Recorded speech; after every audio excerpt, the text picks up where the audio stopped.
That's it.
Hello everyone, this is Jose aka Jark and welcome back to one of my streams here. It's been a while and it'll probably be a while before another one, but this is one that I wanted to do before I left.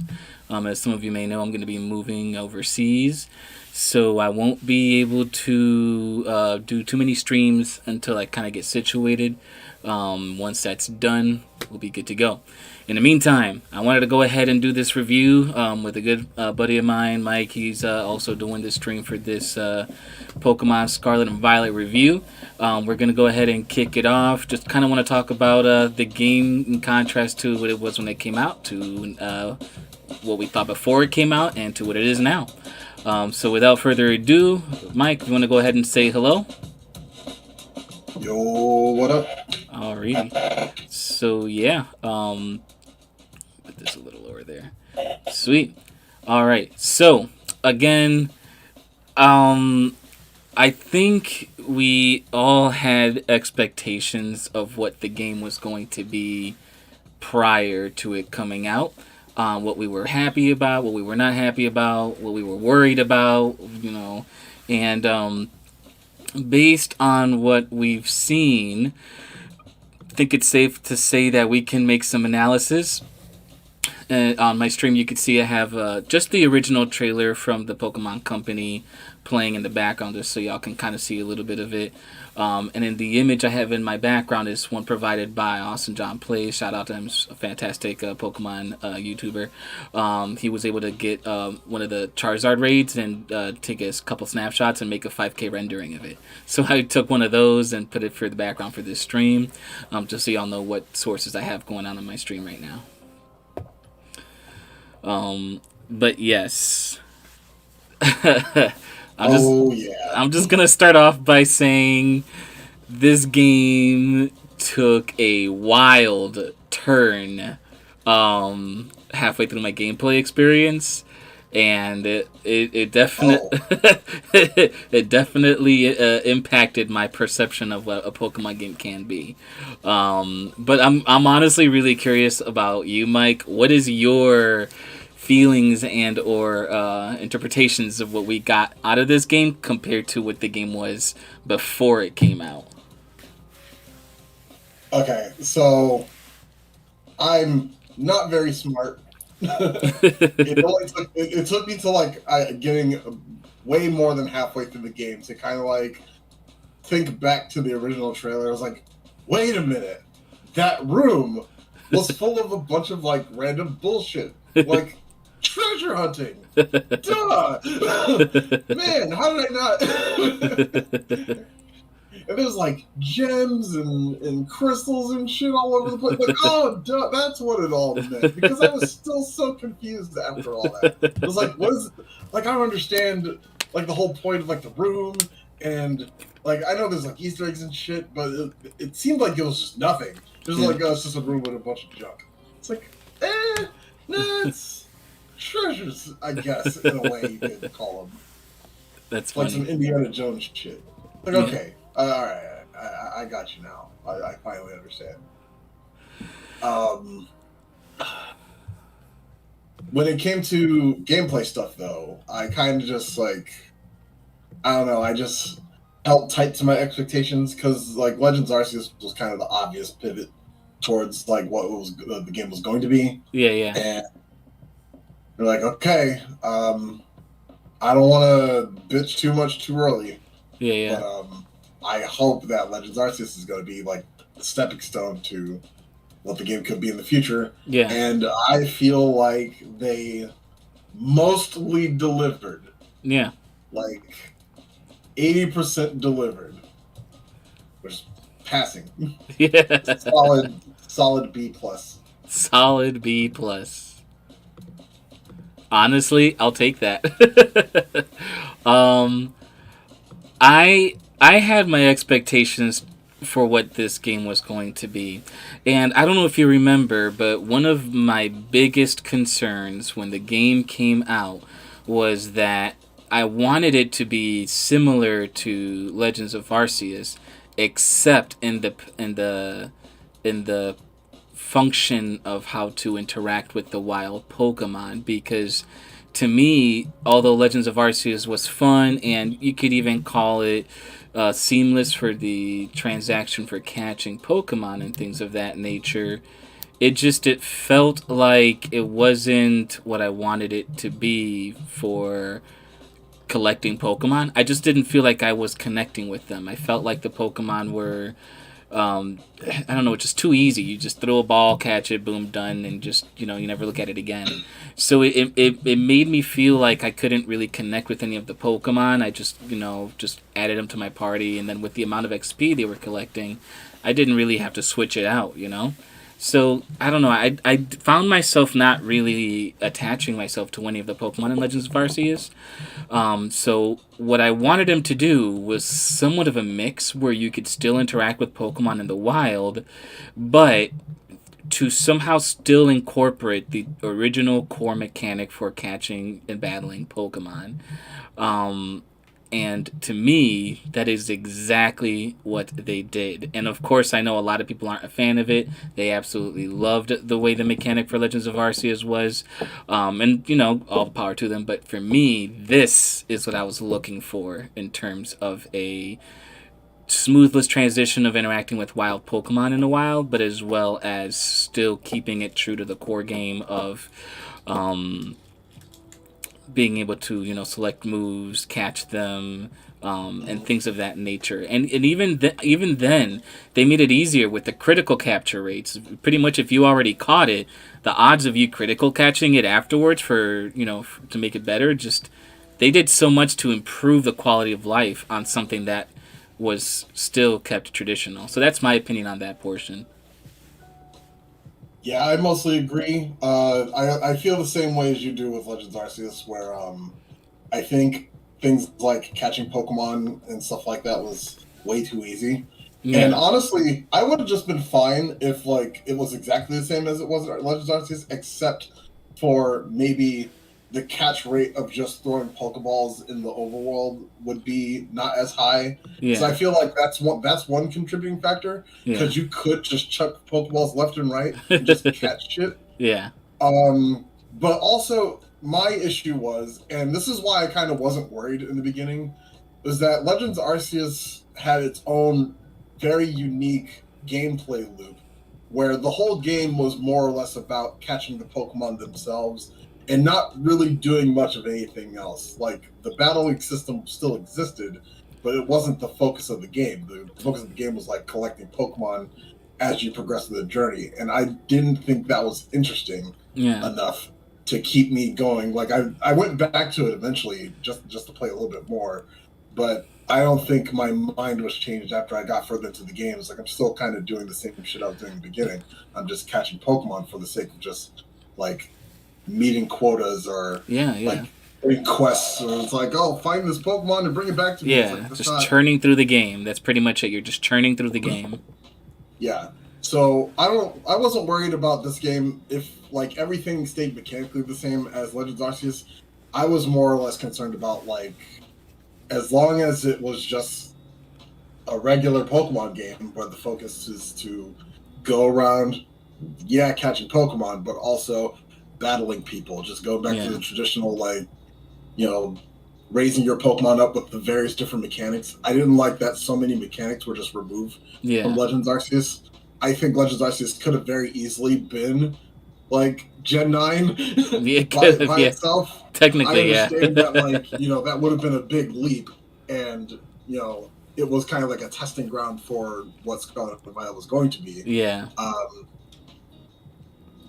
But I'm glad that they recognize that not everything worked in Legends Arceus, no matter how much praise we gave it. Like my praise in Legends Arceus was just in the concept, and as long as they kept that and just did what they usually do when it comes to Pokemon in the mainline games, I was gonna be fine. And that's where we are. I think it turned out mostly fine. My only little nitpicks is that I don't really enjoy the fact that they kind of got rid of like the third person aiming mode for I mean they did and they didn't. Like you have like a look mode, but it's not Yeah. like the same. Yeah. Yeah. Yeah. It made aiming for the particular Pokemon you want, especially when they're like hanging out in crowds, Yeah. sort of difficult. But it wasn't a big deal. It's a nitpick, so Yeah. Yeah. it didn't ruin the experience for me. And honestly, that's what I'm referring to. Like some of the mechanics, it felt like they wanted to keep some of the mechanics from Legends of Arceus, but still make it feel like a core game. So I feel like they were trying to find a balance where they can make it feel like yes, this is a core game. These are the core game mechanics, but you still get to play around with some other extra mechanics like Legends of Arceus, if you just kind of want to go out of your way to do those. So I felt like that was cool. I didn't want it to be too focused on. I didn't want it to be too focused on the mechanics for one or the other. But if it had to choose, yes, I would have preferred the core games, and I feel like that's what they did. So I was really, really happy about that. And overall, I feel like the way they made this game, I did not feel like I was churning through the game just to get through the game. Like I really felt like the amount of freedom in terms of exploring, it wasn't because I'm supposed to go out, do something, and then report back. It really felt like I'm just having fun. I'm exploring. I'm coming across a bunch of new Pokemon that I've never seen, and I'm really excited to come across. And the amount of times I was shocked and excited over something new I've never seen before was honestly one of the best experiences because I didn't feel like I had to do anything. And even for the gym challenge, that's something that's almost expected out of every single Pokemon game, and I just after you play it so much, you know what to expect. So I was kind of like, I'll get to it. When I get to it, I just want to explore and have fun, and I felt like I got that freedom. I felt like I got the freedom to choose what I wanted to play and how I wanted to explore, and if I wanted to do the story, I could have. It wasn't like I was limited to or not. I got the freedom to pick literally what I wanted to do. So that was honestly really cool for me. And it made the feeling of playing this game not like a chore. I wasn't playing it because I had to get through it just to get to a certain area. And even even when it finally got to that point, Even when it got to the point where I was like, all right, enough exploring. Let me just get through the story really quickly. Let me just churn through it just so I can get to the post game and get other stuff, kind of be caught up. That was one of the best experiences I've ever had.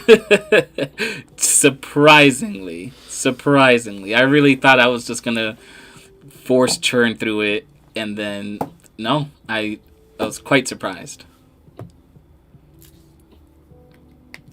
I think this game has achieved what something that I don't think a lot of people can express, but deep down, there was always that desire of like being able to play a Pokemon game and kind of experience what it would be like to live in the world of Pokemon, kind of Yeah, like how they do in the anime, yeah, yeah, yeah, where like you get your starter, cool. In this game in particular, you go to Academy, sure, whatever, setting up story plot. yeah. Past that, whatever the fuck you want to do, like that's it. Yeah, You're free to go, do whatever the fuck you want. yeah, Of course, there's limitations because it's a beginning game, yeah, yeah, yeah. and you got to have some kind of progression. But beyond that, like, just go do Yeah. what the fuck you want. Yeah, And the game doesn't like make you do shit. It's like we have all these things for you to do. You have Pokemon League, you have the story, you have the other story, or you can just go around, catch shit, fill the Pokedex, not do a damn thing. There's probably people who have been playing the game nonstop since it released that still hasn't finished it because there's like yeah, so much shit to do. yeah. You know? And like I think that's the best feeling. And this was right after I had played Sonic Frontiers. Yeah, And for me, I don't play a lot of open world games. Yeah. It's just not my thing. Yeah. My brothers are into GTA. They've been trying to get me into GTA forever. I'm like, I can't. I yeah, can't yeah, do yeah. it. I don't Too have much the freedom patience makes for you that feel shit. like there's no direction, you know? Yeah. Yeah, And I was afraid that like after playing Frontiers that I'd be too exhausted with open world yeah, shit yeah, to yeah. like even engage with this. But like I was just like halfway through my adventure, I was like, you know what? I want to fill the Pokedex this time. I'm gonna go around catch shit, evolve shit. And I was just like putting off doing story crap the entire time Yeah, for days. The footage that I have like playing on my stream is me going around catching Pokemon I didn't find yet and trying to evolve stuff as fast as possible. That has been like the last week. And like it was exhausting, but it was so much fun. Just Yeah. like not having the pressure. It was like, oh, I gotta go to the next fucking league. I gotta get X amount of badges to like yeah. go to certain places. Yeah, I think like unlocking Koraidons or Miraidons, whichever version you got, Yeah, their abilities to traverse the area better yeah, is probably like the closest thing to a obstacle, but not really. yeah. Like, not like that wasn't even that bad. And once you do get like fully mobile Ride-Mons, you're man. The world is your cloister, man.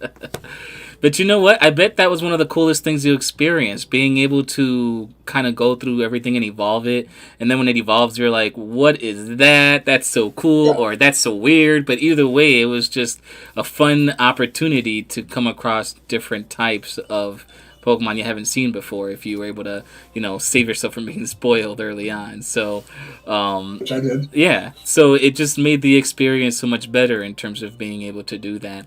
And honestly, that caveats into two things I wanted to talk about. First is when the game was first being reviewed, a lot of the people were talking about, like, one of the downsides was that the game didn't fluctuate its level to where you were. So, like, they were just all like level capped for specific places. So even if you beat a strong gym leader, the next one isn't going to be stronger, it's going to be weaker. I was a little bit worried about that at first, but as you play the game, you find yourself okay with that, because even if you do explore everything, you find yourself wanting to level up first your Pokemon in certain areas, and it naturally guides you, no matter which direction you go, to to train your Pokemon in a way where you're okay with the gyms you have access to right away. And towards the end, when I finally decided to do the gym challenges, I was able to pretty much go through it fairly easily. But at no point in time was I thinking to myself like, "Oh, this one's weaker than this one. That sucks." Like honestly, it was just fine because the journey I went through to get my Pokemon where they were sufficed, and the gym challenges were, to me, if I could be honest, the gym challenges were the most non fantastical things about the game. And that's okay. But it's funny because when I started the game and they were like, you could do this choice, or you could do that choice, or you could do this one, I thought that for sure I was going to do the gym one first. And I thought the other two were kind of pointless. You know, I thought the other two were just additional things. Boy, was I wrong. The gym challenges. Hold on. Just to curate this for a bit. When it comes to story stuff, I want to save that for later. Oh, for sure. Because I did have a list of topics. Yeah. I have like macro topics and micro topics. Yeah. And I initially was going to start with like our experience with the game. Like, Yeah. which starter did you pick? Which version did you buy? All that stuff. Yeah. And I was also going to ask which of the 3 progression lines did you do first, and which one did you finish last? Okay. Well, I started with, I have both, but I started with Scarlet, which I'm glad I got both because... Bitch. Yeah, no, but listen, the reason I'm really glad I got both is because usually, for example, I usually always get both. However, I only usually just play one. And then I don't feel the need to play the other one. But this time, I'm so happy I got both because now on one of them, I'm post-game. I got everything I need in post-game, and I'm excited for that. But on the other one now, I can take my leisurely time with no feeling to rush anything because I already got it all on the other one. And so it just gives me a sense of satisfaction of being able to properly explore the other game at my own pace. So I'm really, really glad about that. The starter, of course, I went with was Quaxley.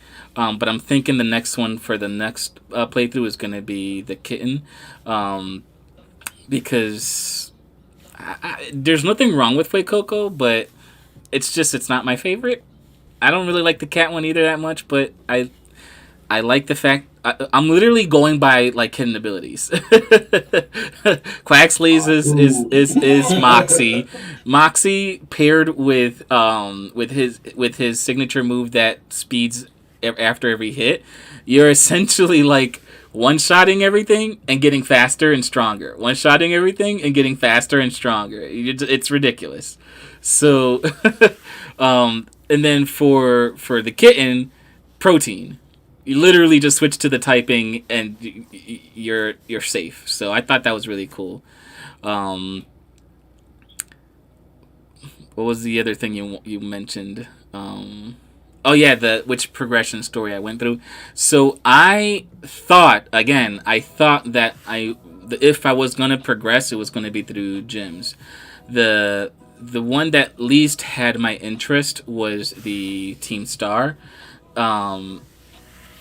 The one that I really didn't think I was going to get to until it was just time to was the Titans. And then I just thought as I progressed through the game, I was just going to do the gyms. However, I found myself being so much more interested in exploring that I told myself, if I want to continue to properly explore, I need my Rhydemon to get me further. So, my priorities switched. I stopped caring about the gyms, and I found myself focusing on the Titans. And so, that's when the Titans became the first thing for me to tackle, which did give me the opportunity to traverse through the world much better. And it just so happened that it was the best story by far in everything. Yeah. And then I did the gyms next because I wanted to. At that point, I finally, once I did the Titans, I was able to explore everything. And once I felt like I explored everything, I was like, well, let me get post game, and then I did the gyms. And then I realized I can't get any further without doing the Team Star part, and I did the Team Star part last. But the Team Star part still had a better story than the gym. It was fantastic in terms, like, I feel like this game had two main story plots that it wanted to really deliver well, but like they were really one, but they were told two different ways connecting into one. And I'm really happy that I played these Team Star last because I was able to feel those emotions right before getting into the fourth act, which, well, as you know, was a whole other game. We'll get to yeah. we'll get to Protector, but like yeah. But that was the order. It was Titans, Gym for progression, Team Star for just to kind of be able to continue further. And I loved the Titans most. I liked the Team Star second. I liked Team Star second, and then Jim's was last for me.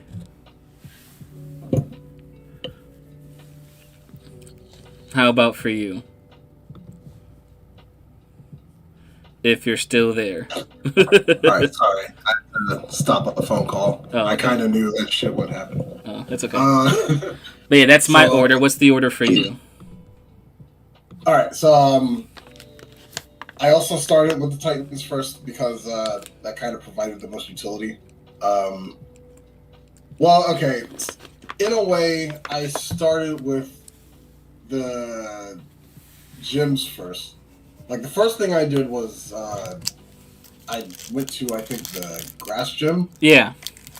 And I think I just went to the Titan to fight the giant cloth just because it was nearby. It's like, oh, it's right there. I can just get it right now. And then it turned out that, like, oh, well, if you do fight these Titans, then your Rhydon gets more abilities that will help you traverse. I was like, oh, wait, shit, that's way more important. Exactly, yeah. So, for the most part, I tried to do the Titans first, but, you know, some of those Titans are not. You can't just go up to them and beat them up and expect anything good to happen. So, I had a very mixed journey where I was kind of just going back and forth between, like, doing the Titans, doing the gyms, to dealing with Team Star. And it was just dependent on which direction I was going. And, like, that by itself, like, already felt great. Yeah. Because I could go at literally anything at my own pace. And I ended up finishing with the Pokemon League because I kind of just felt like traditionally that's how a Pokemon game should end campaign-wise. Yeah. There wasn't really much you could do to deal with like the major story bits after you finish the 3 stories because, you know, avoiding that. Yeah. But I do agree the Pokemon League was probably the weakest of the 3 stories. But I don't really know what people expected. It was kind of just...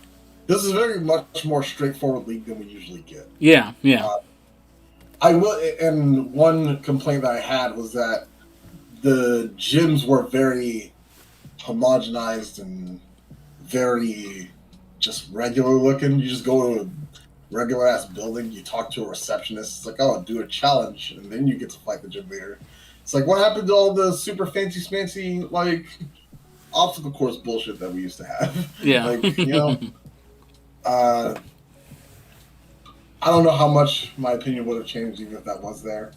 But I think the Titan story and the Team Star, I don't feel that as... I wasn't as excited about Team Star as most people. I'm one of those guys who, like... For one, I wish they would bring back douchebag rivals. Yeah. And I would like competent evil teams again. Yeah. Please. Yeah. Or at the very least, if they're not going to be competent, make them interesting. I think, like, the main leaders of Team Star are pretty interesting.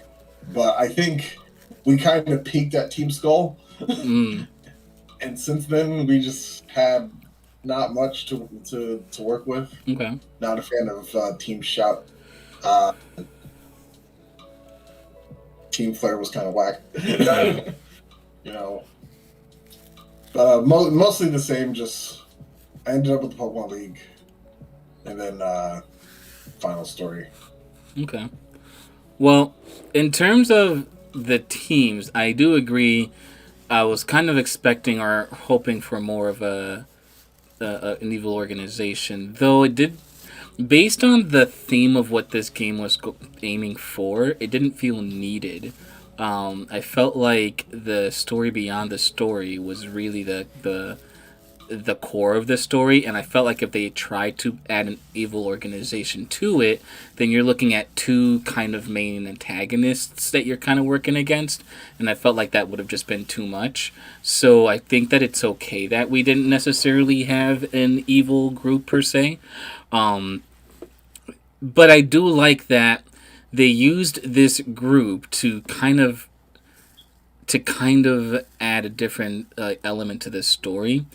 To me, the concept of the Team Star portion was really to talk about bullying and bring awareness to how people are bullied, how people handle being bullied, and how having friends to kind of support you and get through the tough times is an essential tool. Um, and at first, I kind of found that the I don't want to say slow, but like I guess I wasn't really connecting. But once you start to get towards the end of the Team Stars kind of story, you really fall into understanding what it's about. And honestly, I feel like a lot of kids who play this game can relate to that. About looking to have someone who gets bullied, um, or like if you're a person that gets bullied, looking to have friends that can get you through those times, learning how to handle it in your own way, and understanding that as you grow, you find your own path and you can learn to overcome those things as long as you're yourself. I thought that that was a really good interpretation of a really heavy subject that gets ignored a lot. And I thought that the way they displayed it was really solid. That's one of the reasons I really like the concept of teaming up in groups of four. I felt like the main concept of the story was really about depending on your friends to grow and to get through the tough times, whether you're being bullied, whether you are going through hard situations in your personal life. Even one of the parts of the stories talks about how when you meet someone, they can be a jerk. You don't know what that person's going through, causing you to think that they're just an asshole, but really they could be, the main character of the whole story. So, I think that it did a really good job in talking about how we all kind of go through our own struggles, and as long as we have friends, we can get through them together. And I feel like that was the main focus of the story. And I think that was the most important thing about the gym challenge, because the whole concept for the gym challenge was about quote unquote finding your treasure. And a lot of people were looking to get stronger or, become champions or whatever. But really, it was about finding your friends who can help you get through the tough times.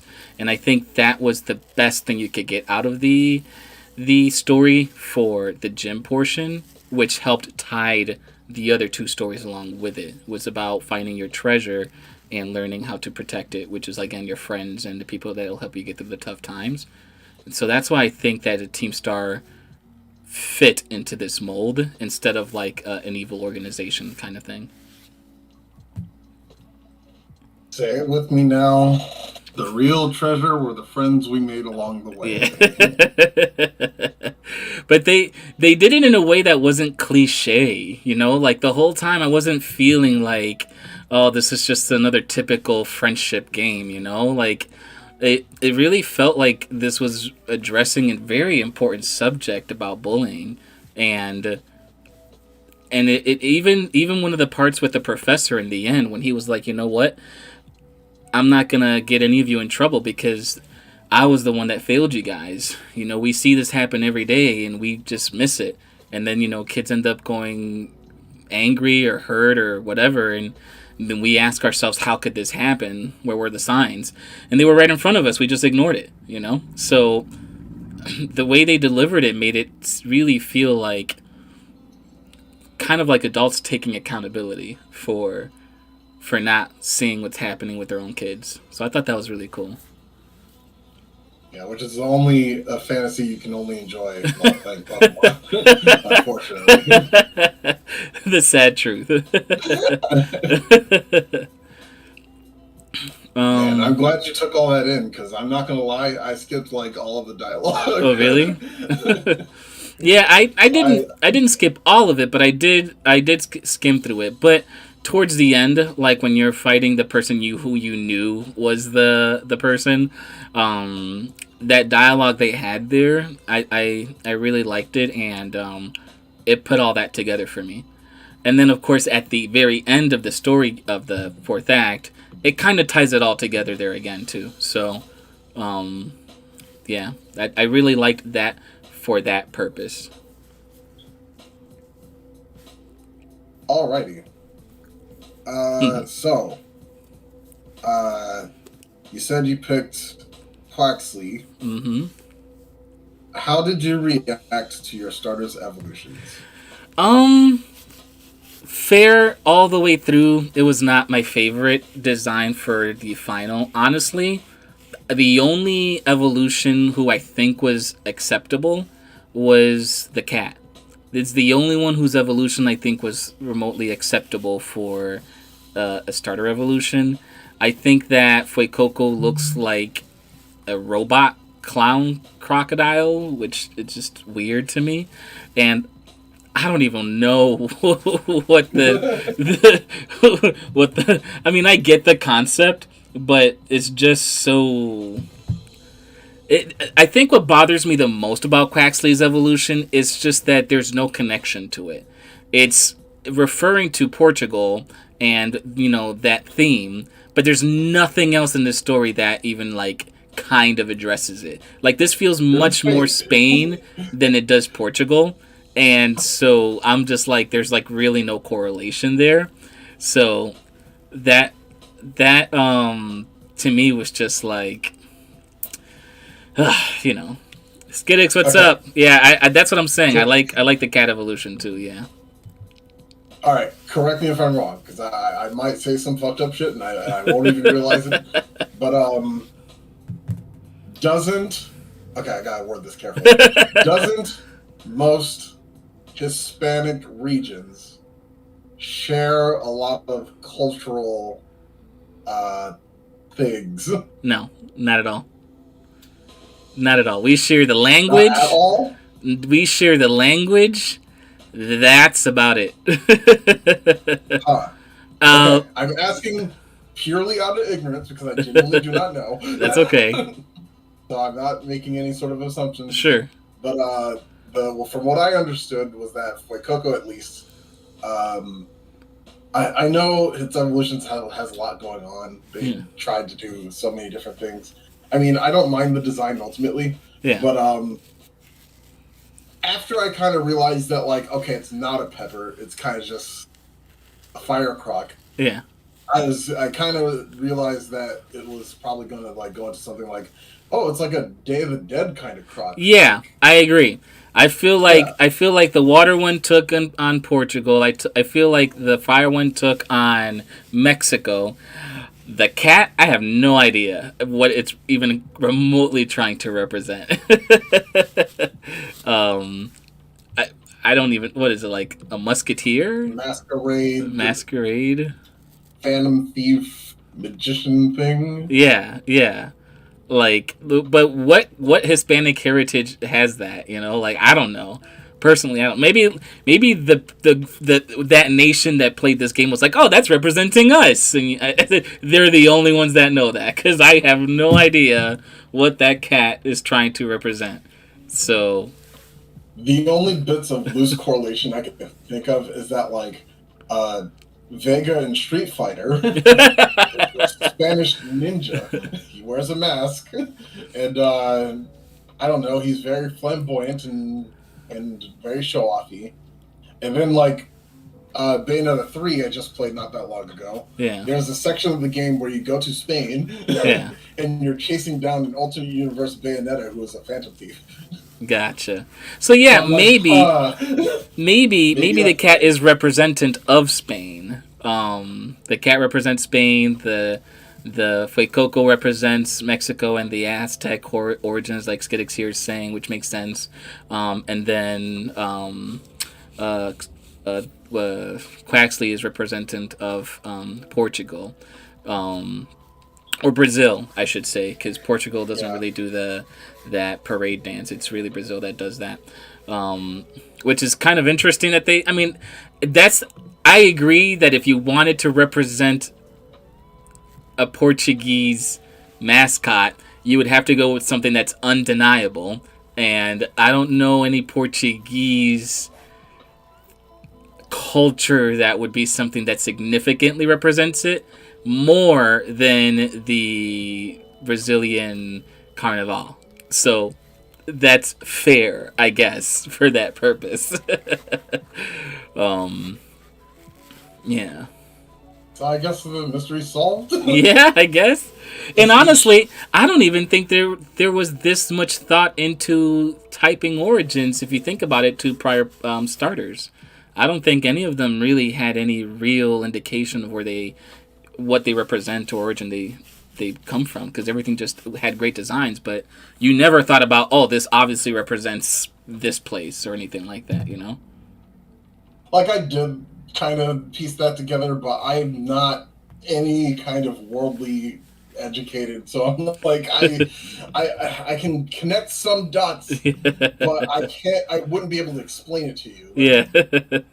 Because there was a moment where, like, early on when we kind of figured out that, like, oh, the region is based off of Spain, and in my ignorant perspective, in my brain, it's like, well, there are a lot of quote unquote Spanish areas all over the world, so, like, I don't know. I thought it would make perfect sense to kind of just combine them all and just Yeah. have them, like, each represented in some way. Yeah, I think that's fair. I think that's kind of what they did too. So, yeah, I'm on page with you on that one. But yeah, I think we talked a lot about really good things about the game. Let's really quickly turn the page and talk about the negatives. Alrighty. To start off, the frames per second, glitches and everything like that. Now, personally, I did not come across any glitching whatsoever until the 1.1 update, which is hilarious. What happened was, a couple days. yeah, I know. And what happened is I was on my Miraidon on top of a tower. I was just trying to get all the gold to evolve my whatever his name is, and I went to fly from that tower to a different one, and as I jumped off to glide, as he's gliding, he's kind of like twitching like side to side. That was literally the only glitch I've had so far in the entire playthrough, and it happened after the patch. And it hasn't happened since, but then again, I haven't tried to jump off of a tower since. But that was the only one that I've come across. And it wasn't that big, it was just like a small twitch that eventually stopped. But in terms of frame rate, I heard that the game released to us was not going to have that frame rate issue for the Sunflora event, that it was going to be patched. And a lot of people said it was patched. But when I played the Sunflora event, oh my god, the frame rate was so bad. Oh my goodness, it was just terrible. The frame rate was insane. It was ridiculous, and I tried to ignore it. And the thing is, I think for the most part I was able to ignore it because I knew the frame rate was bad. So as long as it didn't impact my gameplay, I ignored it. But the Sunflora event was something that absolutely was part of your gameplay, so you couldn't ignore it. That's why it bothered me so much, considering how they were quote unquote supposedly patching that. So that to me was probably the biggest annoying part and disappointment, in terms of that. And of course, a little later they were talking about how they haven't received any updates or complaints about that BS. They addressed that they did later on and then released this patch, which honestly did nothing for the frame rate. Since I've played it, feels like the exact same frame rate. The only thing they glitched was any ability to glitch the system into duplicating things. So It was definitely not a performance patch. yeah, definitely not a performance patch at all. But hopefully they address it. They said that they were going to address it. Maybe they made it seem like this patch, but they knew it wasn't this patch. But they just wanted to let us know that they know that it's happening, and so they will eventually get to it. But to me, as long as it didn't impact my gameplay per se, I tried not to let it bother me. And really it didn't, because overall the gameplay experience was so great that it really didn't bother me too much. But yes, certain parts just were too much for me, like the Sunflora portion. Yeah, mostly the same here. I think I've only experienced like 3 crashes total. Oh yeah, that yeah. And like, thing is, modern gaming games crash all the fucking time. Yeah. all the time. Yeah. Like no matter what I'm playing. So like, should it happen? No. No. Should I expect the game to run perfectly 100% of the time? No. And most of the glitches and the performance issues that I've been hearing about is all mostly visual. Yeah. It doesn't really impact the gameplay experience in any way, except for maybe making things look funny on occasion. I think... Actually, no, that was Frontiers. I'm thinking of a time where I like clipped to the floor, but like that was a different open world game I was playing. But my overall opinion of the entire situation, though, is that I don't understand when and why people develop this expectation that Game Freak, a company infamous for doing the bare motherfucking minimum at all times, would come out with a game, an open world game, that's super polished, runs perfectly fine, and you have companies like Bethesda that can't even pull that off. Yeah. Like, when it comes to the Elder Scrolls series, the bugs are a feature. Like, that's the point. Like, the bugs are a feature. How broken this game could get. That's true.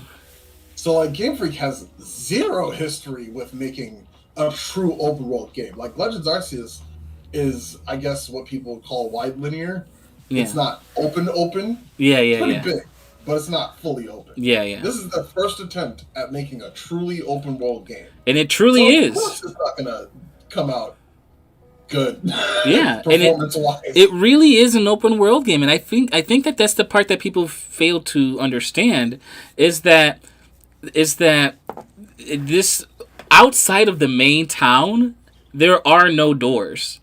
There are no, like, let me load screen this location. Whereas Legend of Arceus was literally broken into pieces, and the world is significantly smaller for you to be able to go through that and not have to worry about that so much. So it's almost expected. Yeah, you would want it to run at the same, but then if that's what you want, then you would have to expect the map to be that small, you know?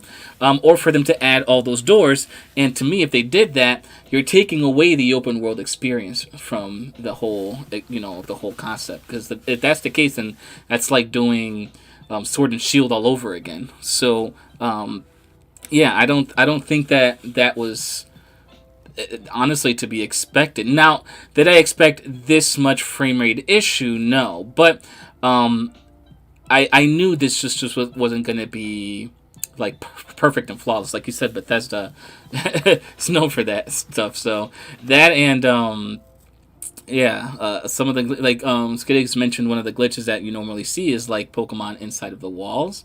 Mhm. That I have come across a few times, but you still get to interact with them if you're Yeah, close enough. And a lot of that has to do with the hitbox of what it is that you're making. And So I've tried making some worlds in Unreal Engine, and you kind of mold it. And I noticed that when you're walking through some areas, you could literally see the land mold a little bit into like a solid form. And yeah, instantly, the first thing I think of is this map was created on Unreal Engine. And when I made my map on Unreal Engine, on a map a portion of the size, oh my goodness, that world was so glitchy and the frames per second was horrible. So for them to be able to do what I did, but better in a map significantly bigger, and the main issue is frame rates, I was just like, that's quite impressive. Now, yeah. I kind of wish that, again, it was more polished, and they can polish it for sure. Now that the main game is out, they can kind of take their time and do some updates. And I feel like it's not the worst either. For example, um, Cyberpunk came out horribly, but they've patched it so much that's much better. Same thing with Anthem. So a lot of the games that come out that aren't so good, they just take their times and update them through the years, and it makes it so much better. So I'm fully expecting them to have some kind of not perfect patch, but something that makes it at least much more sustainable, and I'll be okay with that. I'm okay with that, and I'm okay with waiting for that. And yeah, so far I'm enjoying it significantly, much more than I thought I was going to be able to, because of the frame rate drops. Yeah, I just think the reaction to it is incredibly disproportionate. Yeah, Like, I, in most arguments that I would get, people would bring up like other games yeah, and like, oh well, Nintendo, because one common thing that most people would say, including myself, is that it's also on the Switch. Like you gotta account for that too. And it was like, well, uh, they have like Skyrim and Breath of the Wild and No Man's Sky and shit like that on the Switch and blah blah blah. I was like, those are ports of previous gen games. yeah. Like you can't you can't even compare those. You can't. And they still had to be downscaled. At least Yes. Skyrim did, just so it could run on the Switch. Yep. Like Breath of the Wild is a Wii U game. I don't know how people forget that. Yeah. Exactly. Like I I don't know, man. I don't understand people. And I think one of the biggest things is I think that people are allowing the frame rate drops situation and the method of catching Pokemon to and the fact that the shinies don't sparkle or make sound when they appear in the That in the is fucked wild. up though. Yeah, but I think I honestly like Skiddix just said that he kind of minds it, but at the same time he kind of likes it because it's fun to just it's like you doing your own work. Like they make it so easy to come across shinies. This game, it's insane. So Yeah. just doing if they also made it do sounds, they're just practically handing them to you. So to me, it's fair. But what I'm saying is there are some small issues, yes, but in my opinion, I have made this statement myself, and I have finally seen other people be brave enough to say it, and that is that this is my favorite Pokemon game of all times. And people are like, blasphemy! How could you say that? The audacity! How dare How dare you? And no, I'm not taking anything away from previous games. I think that Emerald will forever be a treasure of a Pokemon game. To me, it's one of the best ones of all times, and it still holds up. But in terms of what this game did, which again, leaving for the end, in terms of like story, and the exploration and the ability to just take your time and having fun, has made this game just so much more replayable than I thought. And with the lack of post game content, to me, I was just like, what am I going to do? But, I spent so much time just exploring. And then I get to the post game, and I feel like I don't have enough time to do all the post game stuff because there's just so much. Like, the ease and ability to shiny hunt, to Masuda method, to get perfect mons, to do your raids, your 6 stars, your 7 stars, the item collecting, because I don't even do raids for the mons, I do raids for the Herba Mysticas. Yeah. And just the farming of that is so, it's just it. If there was a post game, I would have not gotten to it yet. I would have been too busy. I would have been too busy with the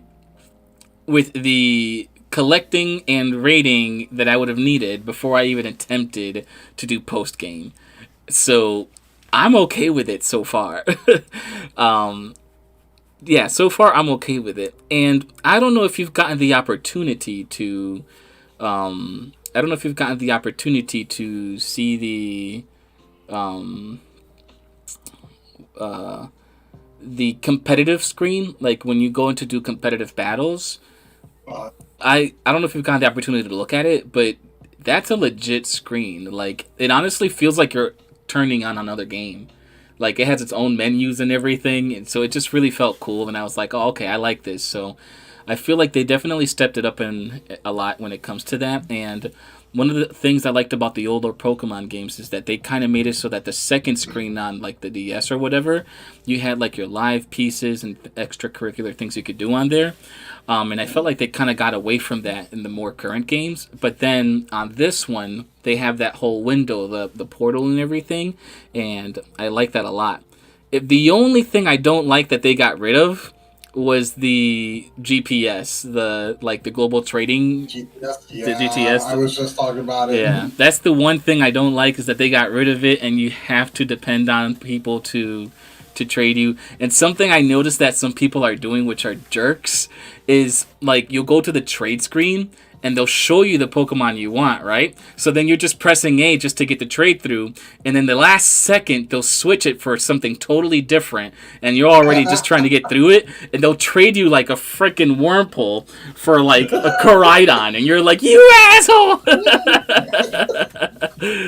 Oh my goodness. It happened to me when I was trying to trade Dittos, and like someone put a Ditto, and I was like, yeah, let's do the trade, and I'm like pressing through it, and next thing you know, I'm getting like, I don't even remember what I got, just like something completely useless, and I was like, wow, what a jerk. Yeah, What a jerk.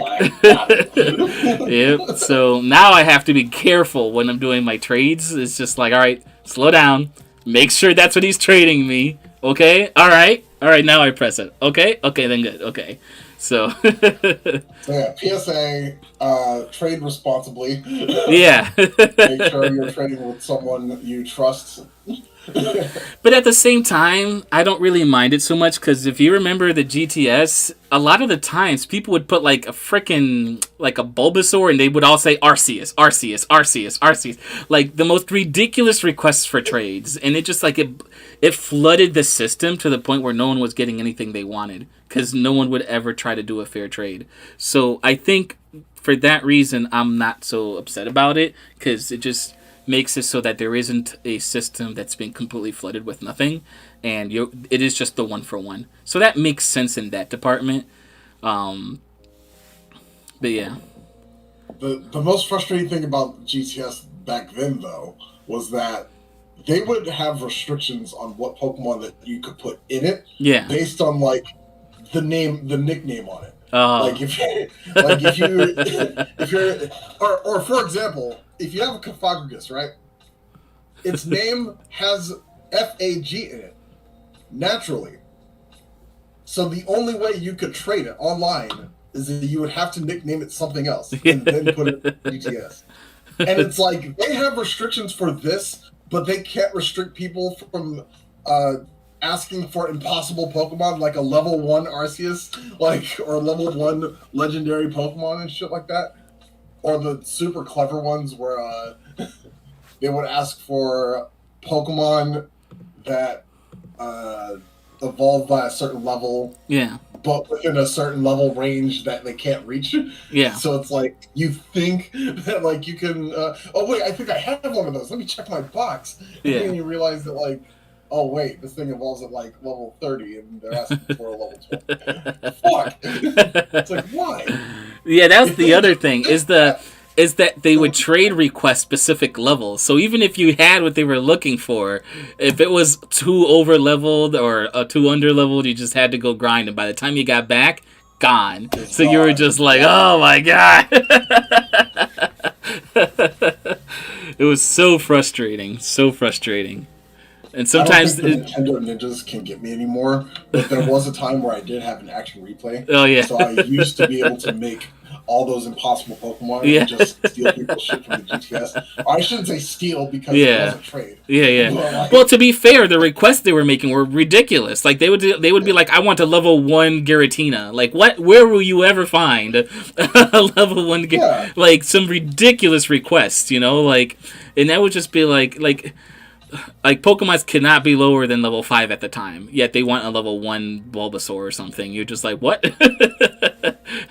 So yeah, to me that's just so ridiculous. But I yeah, will say, it felt pretty good having a reason to go back to the Cerebi.net forums. yeah, That's how I got a lot of the missing Pokemon that I didn't have to fill my decks, and it's mm, very, very reliable and very moderated. So if you yeah, are going to trade yeah, at all without friends, then I would say go there. yeah. And a lot of YouTubers they come up with some really solid trading systems. What's up, Skull K? With really There's a solid. whole Twitch channel. Yeah, listen. There's just so many people that do this, and like, for example, Austin John, like I said, he made like a spreadsheet of all the codes that the Pokemon have for their decks that you could use for trading, and it's pretty solid. A lot of people use it, and you can when you go to try to trade and using those codes, a lot of people are using them. So it kind of gives you the ability to trade what you're looking for, and even if you don't get it on the first few tries, someone will be able to give you what you're looking for there as long as you keep trying. So I thought that was pretty cool that there's already like a few sheets like that for people to be able to do those type of things. So yeah, that was originally something I was a little bit annoyed of, but eventually I was just like, there's so many workarounds that it's not even a worry for me. Again, the main issue to me was the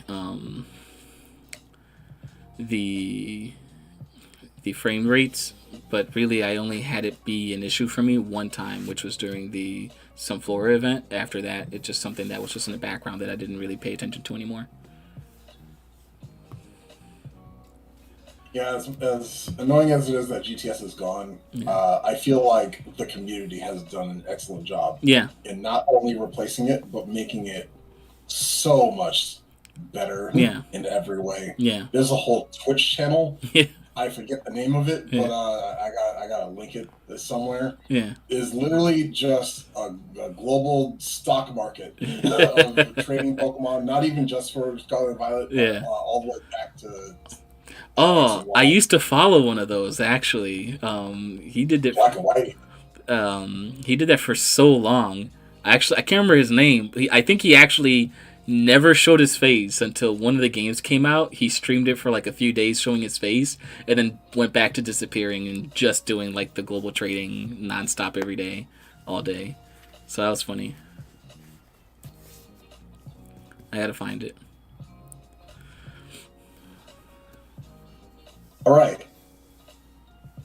Favorite and least favorite new Pokemon. Oof. Oh man, I'd kind of have to go through it. Actually, handy dandy phone, right? There's a few that I really like. You know what? What am I doing? Favorite off the top of my head, Ceruledge. That dude is just so freaking cool, man. Like, he is a Gundam. He is a Megazord. He is a Mega Man. He's a stealth ninja. He is an anime character. He is not from the Pokemon world. Yeah, the Fire Sword one. Yeah, there is a small update that came out, Skull K. It's not that big, but yeah, there is one. But yeah, he is so cool. I wish his shiny was a little bit more detailed, but regardless, just shinies. and then his hidden ability is ridiculous. Weak armor. If you don't know what it does, when he gets hit, his defense drops, but then his speed harshly increases. So turn one, do a sword dance, take a hit, have your speed significantly increase as well, and then do your flame attack where he's doing an insane amount of damage from stab as well as the sword dance, faster than anyone because now his speed is harshly boosted, and that attack works like a drain punch where you gain health back per damage that you make. So, bruh, right off the bat, he's ridiculous. He's so good for that purpose.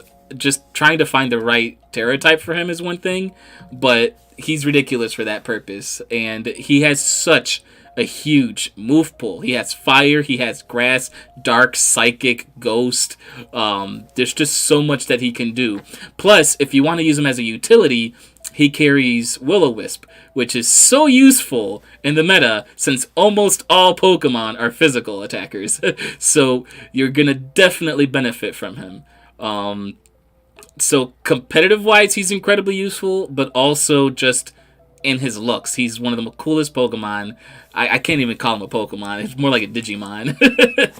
He's so cool. And his pre-evolution is even more cute. It's like, when I found the pre-evolution, I was obsessed. Ask my group of friends, man. I was obsessed with that guy. I was like, bro, I want to have one as my mascot, as my partner. Like, he is the coolest thing, man. I absolutely love him. Least favorite, yeah, Mega Man character, yeah. A lot of people like low kicks. Yeah, I agree. He's okay, but I don't know if I put him up there. Let me see. Let me just look really quickly for my least favorite. Gen 9 Pokedex. Let me just look at this real quick. While you think of that, yeah. I don't want to cop out and say Armarouge. It's like, I don't get so much, so it's like, all right, okay, I get it. Yeah. Armarouge is still cool. He doesn't have swords, but it's fine.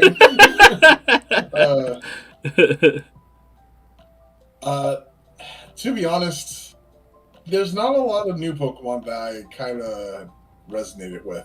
Really? I think, yeah, like, because I think Ceruledge and Armarouge, that's everyone's favorite. Yeah. Everyone's going to pick those. I think, like, my pick would be, like, Braxcalibur. So really? Just look, Godzilla. Like, how could you go wrong? He has a sword on his back. But there's so many. Okay, just listen to this list. Like, there's so many cool ones. Like freaking King Gambit. That dude is a freaking samurai. He's so cool. I'll talk about King Gambit in a bit. And he's such a cool. Like, his ability is insane. And then Annihilate. First of all, the name Annihilate is genius. That's such a genius name. Like, whoever thought of that should get a raise. That was such a good name. Like, and just when I first fought an Annihilate was against the Fairy Team Star, and it was the first real look I had of it, and like, it used Rage Fist, and I was like, bruh, that is so freaking cool. Like, I absolutely love it. And then Tinkaton. Bro, Tinkaton is just, I don't even know what to tell you, man. It's just, I think it became a lot of people's favorite Pokemon. Iron Valiant is pretty cool. Let's see what else. Iron Treads, I was obsessed with him when I first saw him. A lot of people don't like him, but I actually really did. Let's see what else. Goldingo is one that is like an acquired taste. You start off like he's weird, but then eventually you're like, he's pretty freaking cool. What else? What else? Uh, let's see. Anyone over here? I'm scrolling. Um, Fenizen. Honestly, I like um Fenizen. Its regular form. Like that first evolution. I really like it. I haven't seen the evolve form yet, but I really like it. Like it's a water type I want to use. I just haven't been able to because of my water starter. But it's a water type I want to use. But it's really cool looking to me. What else? What else? Yeah, can we talk about how we finally got a fucking dolphin? Yeah, right. It took 9 generations. We just came from Hawaii, and we're just now getting a dolphin. Honestly, I think it would have been fantastic as a starter, but I think if it was used as a starter, no one would pick anything else. I don't care what you put next to him, no one is picking anything over this dolphin. This dolphin is just super cool. Um, let's see what else. Um, uh, Surprise Pokemon that became favorites of mine were like Orthworm with its ability Earth Eater. It's so ridiculously broken. Okay, so it's a Steel type Pokemon, insane defense, and its ability is Earth Eater, which means that any ground type attacks that would normally hurt it would actually give him health back instead. Kind of like that Charizard with that dehydrated skin cheat that people would do sometimes. It's kind of like that, but with ground. One of its 3 weaknesses. So right off the bat, it turns one of its weaknesses into its strength. And then if you give it the fire Terra type, you knock out the other weakness. So now you only have one weakness, which again he has an insanely high defense of. And if you pair him up with like a Bronzong, and Bronzong starts off with using like Reflect, you do an Iron defense, and then Bronzong does something like an Earthquake. You're healing your Orthworm, right? Because that's a ground attack which heals you but hurts your 2 enemies. Plus, you're activating a weakness policy on him if you give him one, because it's still critical hit. So now he's receiving a defense boost turn 1, a heal turn 2, plus attack stack on top of that. You're removing his weaknesses, and he's just one-shotting everything after that going forward. And you can just keep healing him with Earthquake or any ground moves. So, ridiculous. He is slow. But again, Bronzong, once again, has Trick Room. Plus, he has Reflect and Light Screen. So, whatever you're fighting against, you can put the right one there. And Bronzong himself has heat proof. So if you try to kill Bronzong, besides the reflector and all that stuff, heat proof halves the damages from fires. So like you're setting up really well right off the bat with this Pokemon. I was so surprised at how good this actually is. So that one was like out of nowhere, really good one. So definitely shocked me with that. Tandemouth shocked me with its ability to do 600 plus damage and wipe everything out. It's as well as the dog. I forgot his name. Freaking. No. I don't. No. Where is he? Houndstone. With his ability Last Respects, doing like 600 plus damage. Ridiculous. So, yeah, definitely some really surprising ones. And one that I didn't think I liked, but just really grew on me because of the way it runs is freaking Toad School. It's so funny the way you see it run sometimes. Yeah. I'm trying to think if there is one that is my least favorite. I don't see too many that I'm just like, ew, I don't really like it so much. Um, Yeah, I guess I had like a weird experience because like a lot of these Pokemon, like I when you're mentioning them, I was like, oh yeah, that one's really cool. It's mostly because like I kind of just didn't run into them ah, throughout my playthrough. So it's like, okay, I got like a Godzilla, I got my Armor Rouge, I got my Bellibolt. Bellibolt's kind of cool. Uh, Kilowattrel, and it's a bird, is whatever. Flamingo is literally just an ordinary flamingo. I actually like Flamingo. It's so strong. It's ridiculously strong. It is, but it's just a flamingo. I don't know. I liked it. I liked it. But I agree. I wish it had an evolution. I think that would have made him cooler. But yeah, just looking at the list, if I had to say one was my least favorite, I'd have to go with the Wiglet line. It's so unextraordinary. It's just so simple and weird, and it doesn't amount to anything. Or its line, it's just kind of really lackluster. Yeah, I'd have to go with Wiglet. Yeah. I'm not a fan of Bramblin. Of who?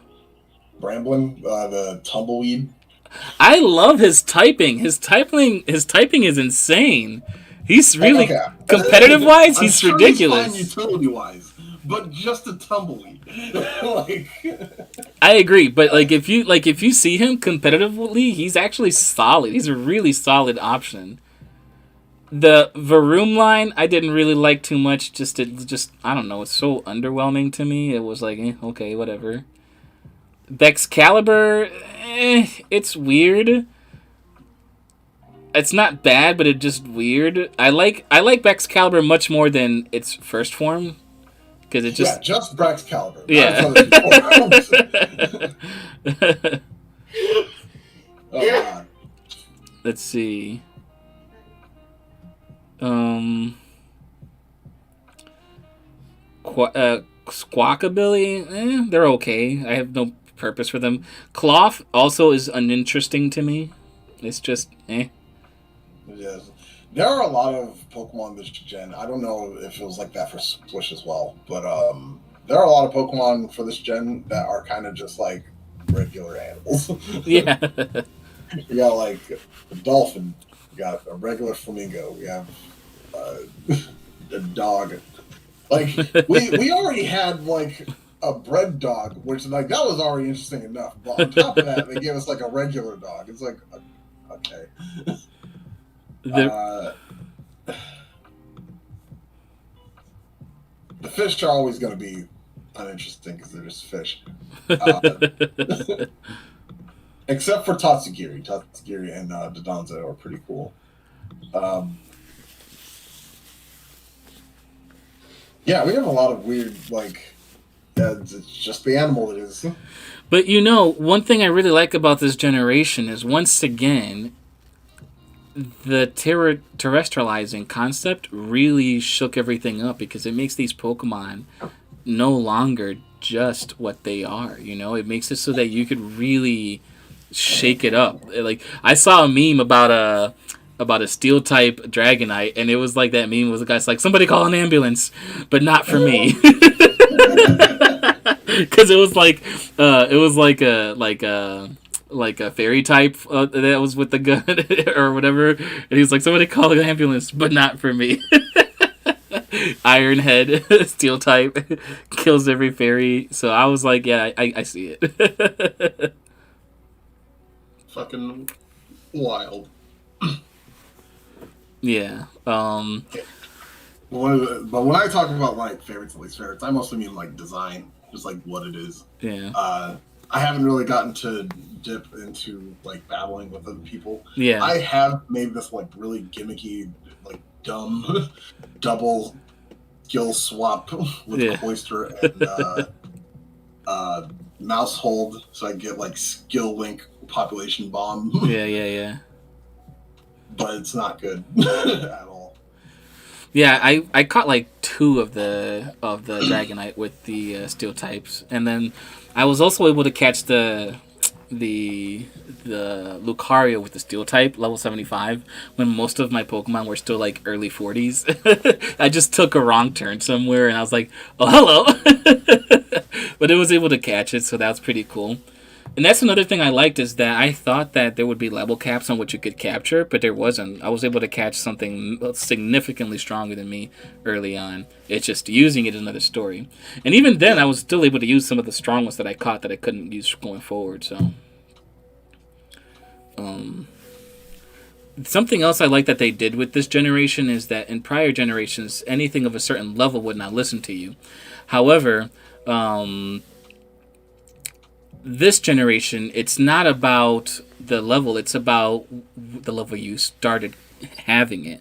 So even if you started like, even if you don't have a single badge, if whatever you caught was like level 1 or whatever, you raise it up to 100, it'll still listen to you because it's about the level it started off at.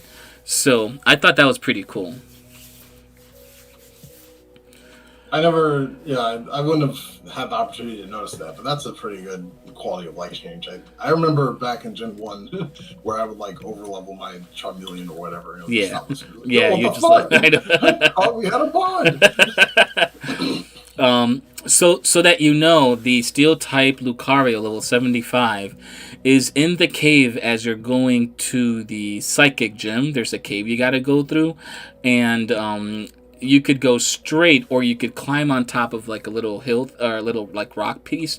If you make it over that and you go up that hill, you will then come across a Steel type Terrestrialization Lucario at level 75, with really solid IVs too. So if you're interested in that, that's where you go for that.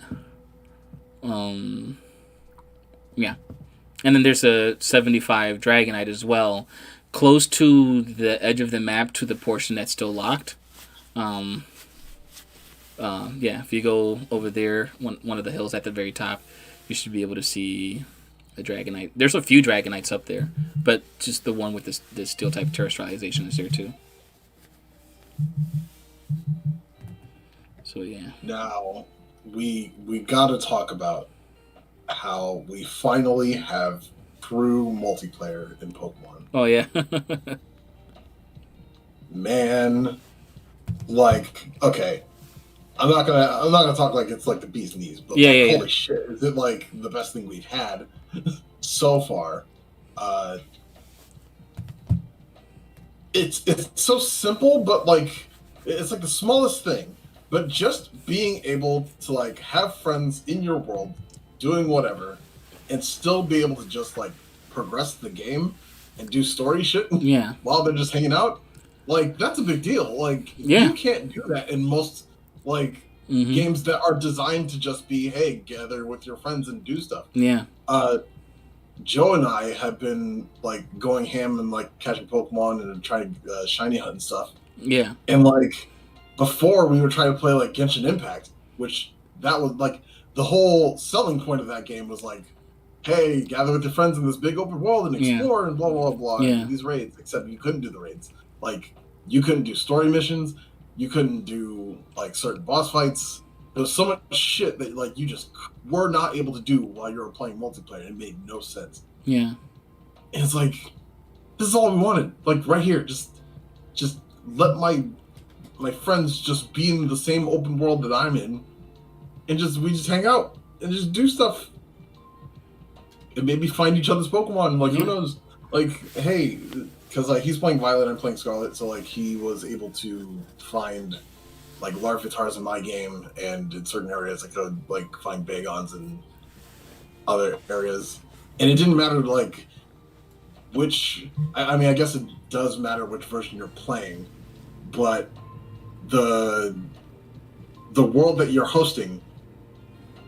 As long as the person who's playing has the other version, the world does not care which version you're playing. The Pokemon will spawn for that person either way. Thanks for following, Joe and Diz. Yeah, I completely agree. And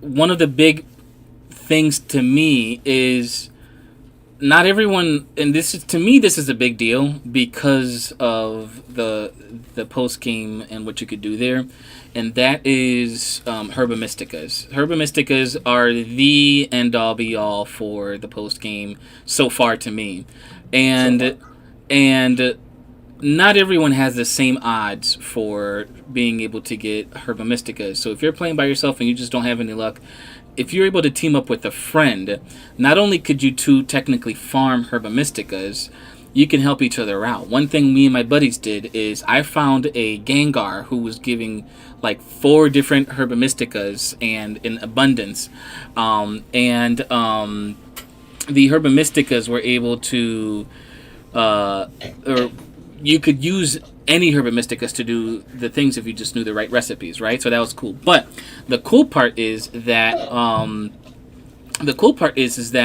if you don't have enough, what you could do is I hosted the Gengar once we realized how much it gave me, and what I did is I turned autosave off. I hard saved, and then I would do the actual raid. I would host it for my buddy. My buddy would beat it, collect the items, save. I would turn mine off, start it again, and invite him to the same raid over and over again. So he was collecting an insane amount of Herba Mysticas, just over and over and over again.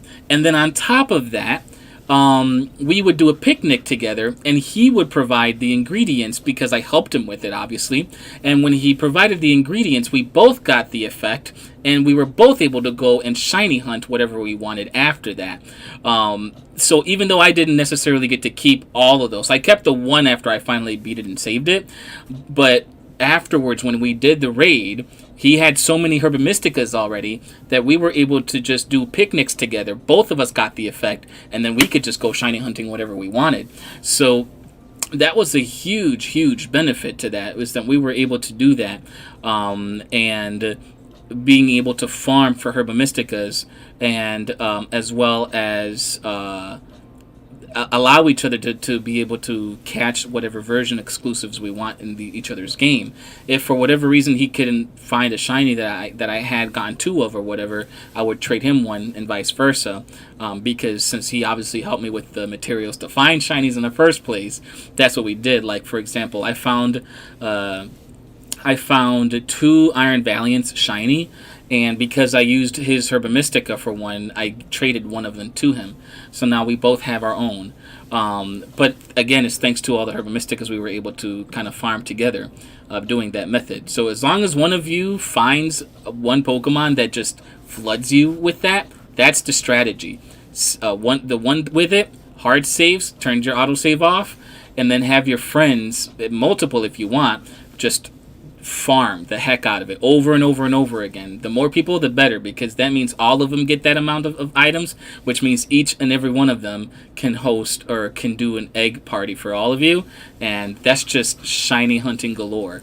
So that's a huge, huge thing for that, especially not only Herba Mysticas, but like ability patches or things of that nature that you can get that are really hard to get. If you find one that you can easily beat as a group, you could just farm the hell out of it over and over again and then trade it to each other. The Herba Mysticas can't be traded, but things like ability patches can. So if you want to do that, then you could do that as well. One thing I have to acknowledge, because, like, 5-star. I'm an old man. I don't like change and all that jazz. Yeah. And I also haven't played a mainline Pokemon game since Sun and Moon, at least not for an extended amount of time. Okay. So, like, you across time, you get this natural affinity of, like, how things have always been, and, like, you have a certain appreciation for that stuff. And with Pokemon, there's been certain things that, like, a lot of people, like, agree that probably shouldn't be, like, a thing. Like, the whole experience share, kind of not having an option to turn that off. Yeah. Yeah. The way that, like, getting shinies was getting increasingly easier every gen. Yeah. And it's like it kind of devalues shinies in a way. Yeah. That was a concern that I kind of always had, like, since, like, Gen 6. And, in a weird way, this game goes another step towards making shinies easier to get. Yes. But the reason why I'm not bothered is because they also, and I've been begging for this forever, they've also found a way to make shinies more valuable, because now you essentially have the ability to take any Pokemon and make them perfect. Yes. Even if they didn't start that way. And like, there's a small part of me that enjoys breeding. Yeah. I like breeding and team building and stuff, so like just taking the time to like get Pokemon together and make eggs and then hatch them and then try to get like egg moves and shit, perfect IVs and all of it. Mm-hmm. I enjoy that to a degree. I understand why most people don't, because it's time consuming and grindy as hell, but I like it. Yeah, yeah. But I think I like one solution that I always thought that like, oh, maybe we just need like another tier of shinies, like get another. I still kind of believe that because like shiny colors are fucking garbage, and I wish somebody would just like actually design them instead of just like flipping their colors. But this also works because like now it's like I can catch a shiny and I can have it in my team and not lock it in my box forever. Yeah. Only as like a trophy. Like that's like I appreciate that so much. Yeah. But there is something that I don't know if how many people know about this, but to me it is a huge solution to the shiny issue, because I agree. Like, even when I caught my shiny Iron Valiant, I was like, yay! Okay, that was easy. And then, on to the new one. So, I was just like, the shinies are a little too easy now. But that's okay, because I found that there's something even better. And that is marks. Marks originally was... I think a few games already had marks. But none of them applied them the way that they're being applied now, or at least to the degree. For example, this game now actually has varying size of Pokemon. You could see it in the open world where Pokemon have different sizes. And two of the marks that you can now get is if you find the absolute smallest of a type of Pokemon or the absolute biggest. And if you are able to find that, that is a 1 in 16,000 odds of being able, or above that, of being able to find that. Once you do, you take it to a specific person, which grants you the mark, and once they like affirm it, then you get the mark, and all the marks that you add or give to your Pokemon shows up in the title when you throw it out. So if you are the thing is, not only do you add the mark to your Pokemon, but when you throw the Pokemon out, the person who you are playing against now sees the mark, which means is that it adds the shiny factor to where it's not just shiny to you, it's shiny to everyone. Well, it's not just the mark that's private to you, it's shown to everyone. So when you're battling someone, and let's say you're battling someone and you throw a Pokemon and it has that mark of the biggest one, you know that Pokemon is a 1 in 16,000 odds of finding that. And there's no code for sizes right now. So basically, it's authentic. So yes, you can get your shinies, but if you really want rarity, size now is something that takes into play. But it's not just size. That's one of the marks, yes, but there are other marks that are found privately through each Pokemon, which again adds rarity to that Pokemon. And that what I'm trying to get to is that now marks are something that provide rarity to the Pokemon as well, because you can get some, like if you beat the Elite Four, become a champion, you can add a mark, whatever the champion or whatever.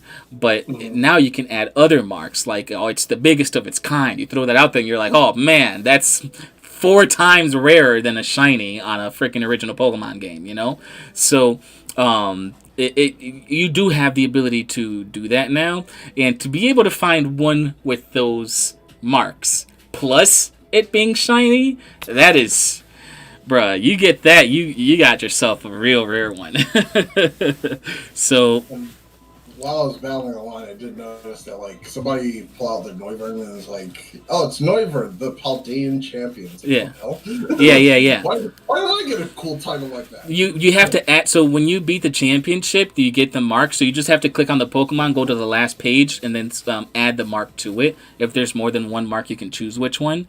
But then you can just add the mark, and whenever you throw the Pokemon, it'll say go whatever the whatever, or whatever the sentence makes sense for that situation. And you, like I said, you can see the size difference. Like, you can have the smallest one and the biggest one of something in a double battle, and one's going to be huge standing next to the other one. I was shiny hunting for Iron Valiant, and there was two of them next to each other. Literally, one looked like the child of the other. It was so small. Either one was so small, the other one was big, or just... But it was ridiculous. I was like, whoa, what is this? I kind of wanted to catch both, because if I had caught both, one of them might have been, with the mark. So I should have done that. I didn't think of it at the time. But that's the point, though. It's just that they added that factor to the game where now, there's different ways that you can find rarity in Pokemon that isn't just shiny. So I thought that was pretty cool. So yeah, finally, we got like something else that isn't like all these weird exploits and have all these things that we can just make it super easy. Exactly. Yeah. Because the thing you can definitely make right now, I think almost every action replay or coding system of a kind that I've come across has the ability to alter the shiny concept of it or not, but I don't think I've seen one with the ability to select a size for a Pokemon, especially since every Pokemon has a different size parameter. So it's not like it's 1 or 0 to 1. It's like a specific number to a specific number per Pokemon.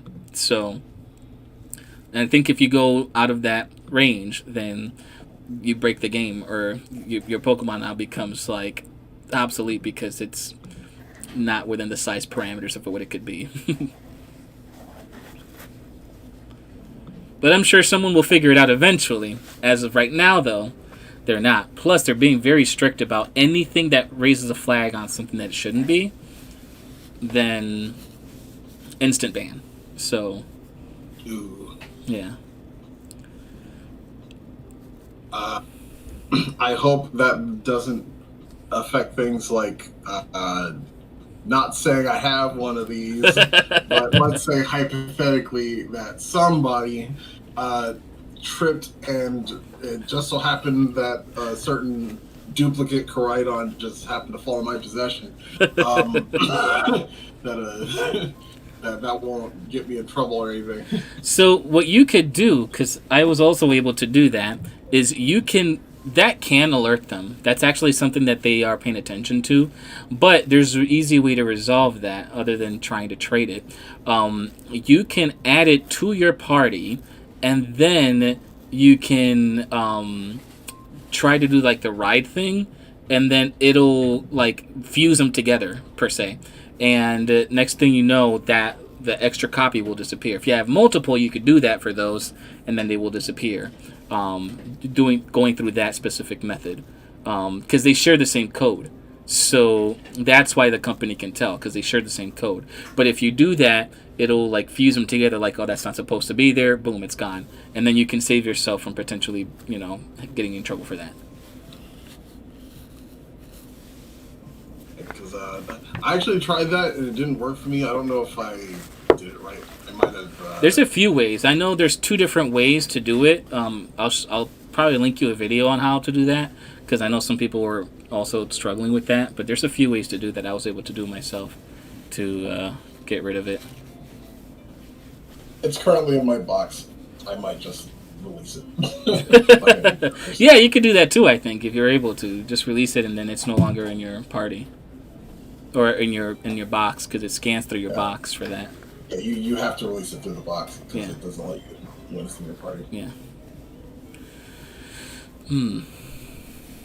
But yeah. Alright, Area 0. Man. um. You know, at some point, I was going to complain that, like, you know, this game needs, like, a victory road. Like a real Like, victory road. yeah, I know the Pokemon League is called the victory road, but, like, you know, one big-ass final area Yeah. where you explore and find rare shit and powerful shit and nice grinding area and all that nonsense. Like, Yeah. we could use one of those. Yeah, yeah, yeah. And then you just jump to the crater. All right. So the one thing I did not like about the victory road, the Area Zero portion, literally it's just the one scene when you all fly down there, and the way you go there is they literally. By the way, everyone, spoilers if you haven't beaten the game yet. Spoiler mode. Let me just say that really quickly. Yeah. Just before we even go further, just so you know, spoilers for post game content. But yeah, so as I was saying, there's a portion where you finally go to Area Zero, and the way you go down is that you jump, and they grab your hand, and you fly down by literally just holding onto someone's hand and not falling off. That to me was wild. It was the most wild thing ever. So, yeah. What annoyed me was throughout the entire game, I was like kind of playing this character where it's like, I'm not your friend. I'm just a class. Like we go to school. Any positive dialogue option you give me, I just say no all the time. It's like we're not friends. I'm just in this because I'm the Pokemon champion. There's a situation going down. I have a responsibility, and I don't even like you people. And this motherfucker hops on my Koridon. Just hijacks my shit, jumps into the crater, and then grabs me. It's like, fuck y'all. How dare. Oh boy. Okay, so Area Zero. To start off, I'm going to say that Area Zero is a complete shift in game style and in the vibe, the feel, the mechanic in terms of what you're playing doesn't feel the same. It felt like I hopped into a different game going down there. And the soundtrack. Oh fucking my music. God. I tell you, I really felt like I was in a different place. If that's what they were aiming for, they succeeded. I really felt like I was, like everything there was meant to be more challenging, more crazy, more whatever you want to call it, more. And the soundtrack absolutely gave me that vibe. I was just, I love it. I love that song. I played it just on my phone regularly now because it's so just so ominous and heavy, but and it puts you into like a mood, you know? And I think you need that mood to go in through this story. You need that mood to get through this. So the soundtrack absolutely helped the game all the way to the end. So from what I see in the comments, let's see, where are we? Skiddix absolutely hates the story of the game because he said it's annoying, it takes forever, and you can't ride your Pokemon, you have to ride. Or you can't ride your Pokemon, you have to walk. I understand your feelings, but I have to wholeheartedly disagree. Absolutely. It's objectively wrong. The thing is, I know a lot of people don't care for story. That's for a lot of games. Like they'll just straight up skip. Some people will buy, for example, like a Call of Duty game, and they will never touch it. They'll immediately go to multiplayer, and that's all they'll ever touch. They have no intentions of what the story is, anything like that. They just want to shoot. And they do that for a lot of like when I started playing Destiny, I wanted to play through the story of Destiny to understand the lore and everything like that. But everyone that I played with, they did not care. They just wanted to skip through everything. I had to stop playing with them and replay the game completely by myself, every DLC, just so that I could understand what was going on in the lore, because no one cared. No one cared for the story. They just wanted to get the latest armor, which is, of course, understandable. But I care for story. I'm a person that cares for story. So if you're not a story kind of person, that's a completely valid, it's whatever works for you, whatever floats your boat. And if, that's perfectly fine. But for me, this wasn't just going into Area Zero and boom, new story. This was everything I've done up until this point is now really taking shape. I feel like, let's see, then why don't they have voice acting? Better for that than having lines pop up. Yeah, and that's the thing. A lot of people don't want to read. That's a very good point, Askidix. A lot of people just don't want to read. They just, more reading, skip. I don't even care what's going on. Skip. And a lot of people, that's, again, like I said, that I've come across that a lot. And again, if that's what you like to do, by all means, go right ahead. So I can understand, if you're not trying to play for the story, and you're just like, I don't know what's going on, but I can't ride my Pokemon, and that's annoying me. Then of course, you won't understand what's going on if you're not reading or, understanding the story. Which is why it's important to. But of course, if you don't like to, then there's something you can do about that. That's just going to be something you have to deal with. But post finishing the area, you can ride your Pokemon there. So if you haven't beaten it yet, I suggest you do so that you can ride. And then, of course, being able to continue going forward and doing whatever you want to do down there. Yeah, lights. The light, the Switch Lite has a little bit of different mechanics in terms of how the gameplay works. So maybe a normal Switch would make the impact of the story a little bit better for you. Wait, really? Yeah, it's not significant, but it just doesn't have the same hardware or like to the utmost capability. So you find more glitches and more frame rate drops on the light. So plus, if your controls break, you can't just replace them. You got to get a whole new one. So it's kind of annoying. That's why I don't even bother investing in one of those. But yeah, the point I'm making is that this is one of the few Pokemon games where you have to read, where you have to pay attention, where you don't just run through it. You got to sit back and enjoy everything that comes at you. And the story was, to me, surprisingly phenomenal. It went from like, bullying is a big issue. I completely agree. And, oh, really, don't judge a book by its cover because you don't know what someone's going through. Oh, yeah, definitely, enjoy your friends because, they're the ones that are going to help you through everything. And then it got to this portion and it was dark, almost. I think it's one of the few times that you've ever heard the words death in a Pokemon game. So and killed. Passed away. Yeah.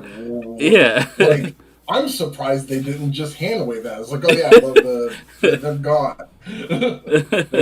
They went into the thing and they disappeared and we never saw them. No, they're dead. And I thought that it was so clever because they talked about a professor dying multiple times through the story. And not one time did you put two and two together. And when you get to that final portion where you finally see the professor, the whole time I was like, I know exactly what happened. I know exactly what he's going to say.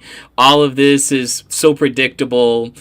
And then, and then he's like, nope, you don't know nothing. He hits you with that. He hits you with... Because, okay, before we even get to this, let's talk about Arven. Yeah. Arven is this, to me, the main character of the whole fucking game. I don't care that you're the main character of the game. He's the real main character of the game. It starts off with the side quest, which to me you consider a side quest that you don't even think you're gonna do. You're gonna do gyms first, and then you realize that first of all, the one mechanic in the game that matters the most is your Rhydamon. So what do you do first? You do his first. So immediately the game is like, no, me, for Arvin. Starts off as a guy that seems like a jerk, doesn't care about nothing, a typical bully even. And as you progress through the game, you realize that this kid just is upset with his father because his father has abandoned him.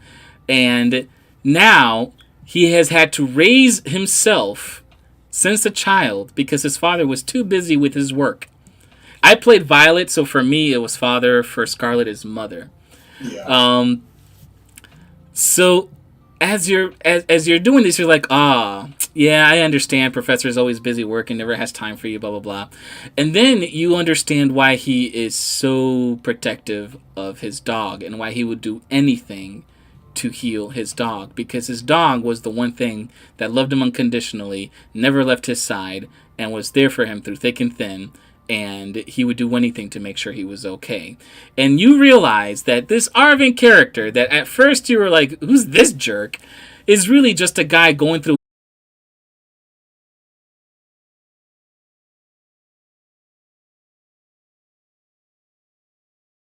One moment, guys. It says you're disconnected.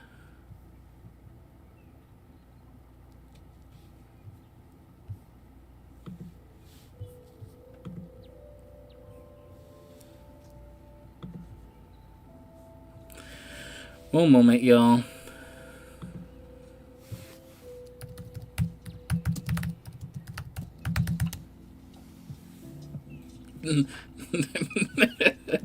I spelled that completely wrong. I'm gonna turn off my Discord and start it again for him, so bear with me, y'all. Okay.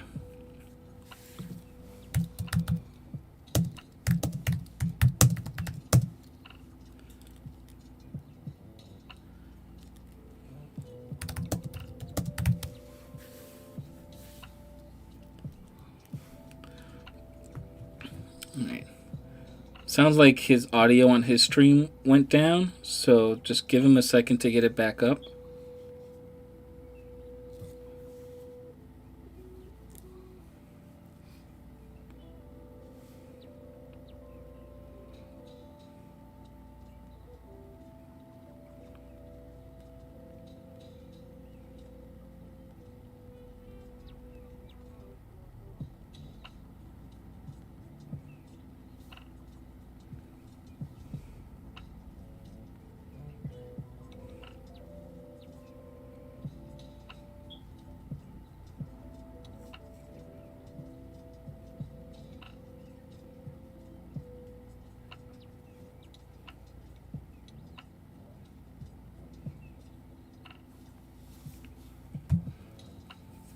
Alrighty.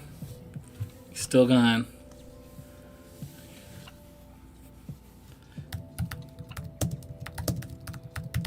I wonder what happened on his side. It's so weird.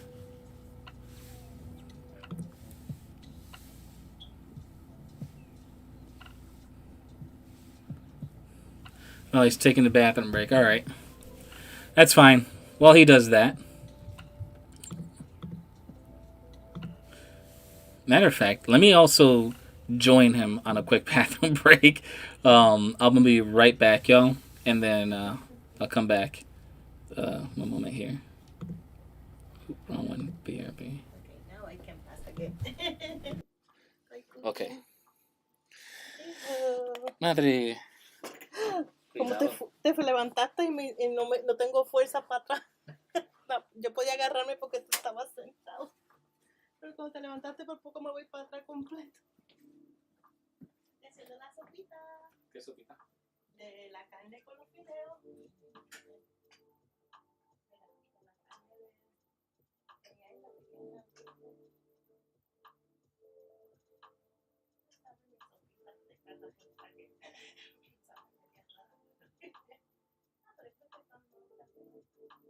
Tiene mucha carnecita.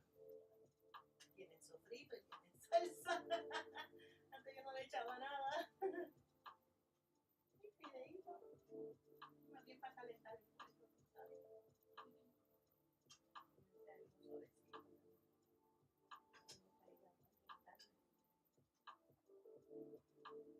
Eso te fue bien en tu...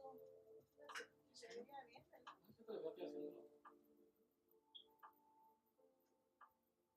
Y al baño, piquicaqui, haga todo. No me dice nada de eso, pero me dice que le estaba con varios de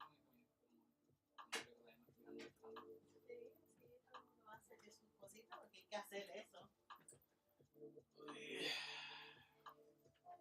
Qué bueno que compré el papel de baño, nene. Yo 2 meses estoy con comprar el papel de baño y nunca lo compro. Y un día esto voy a estar sin papel de baño yo aquí.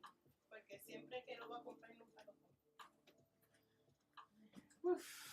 Y antes que gaste los chavos, olvídate, voy a comprar mi papel de baño y los sprays de la nariz. Estaba en esa.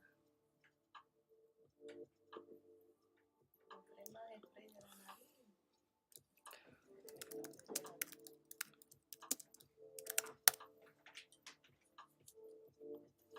Ahora lo que me queda de comprar es un líquido de lavar y un Clorox.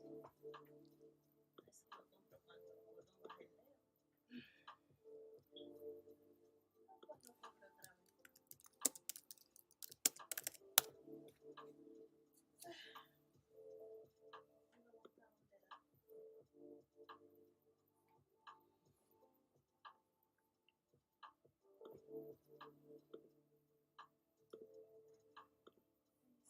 Estoy viendo los F4, los Boys to Flower. Ya tú sabes, eso es mi favorito.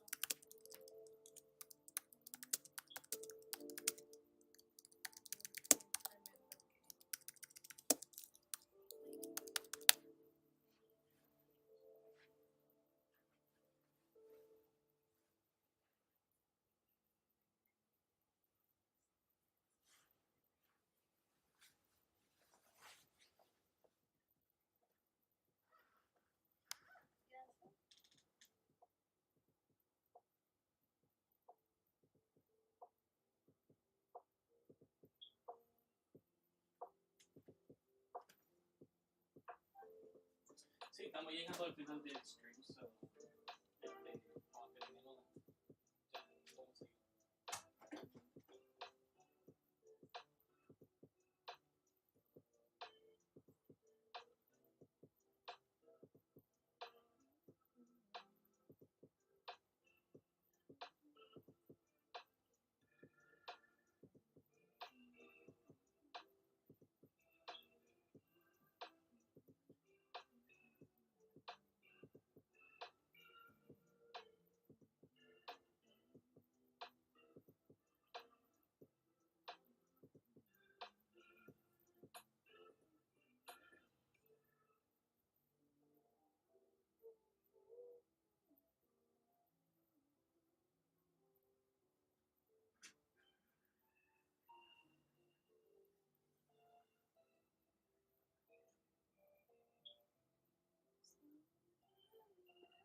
un día, si necesitas algo como papel de toilet o lo que sea que necesites, puedes bajar y buscarlo.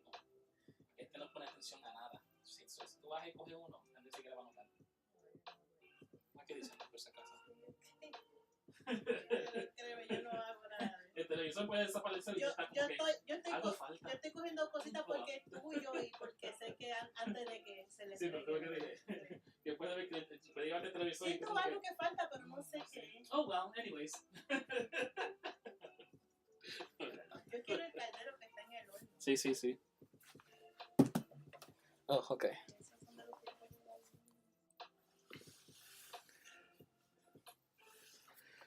Ok, voy a empezar ahora. Testing 1, 2. Hello? We are back. Hold on, I gotta turn off your stream because I'm hearing you talk to your mom from like a minute ago. Alright. Yeah, it kind of just happened out of the blue. Like, there was no warning to be had. Yeah, okay. What the fuck?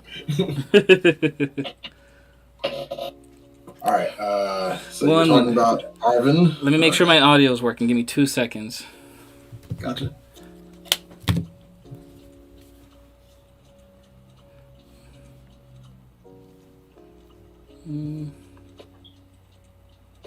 We'll fix it in post.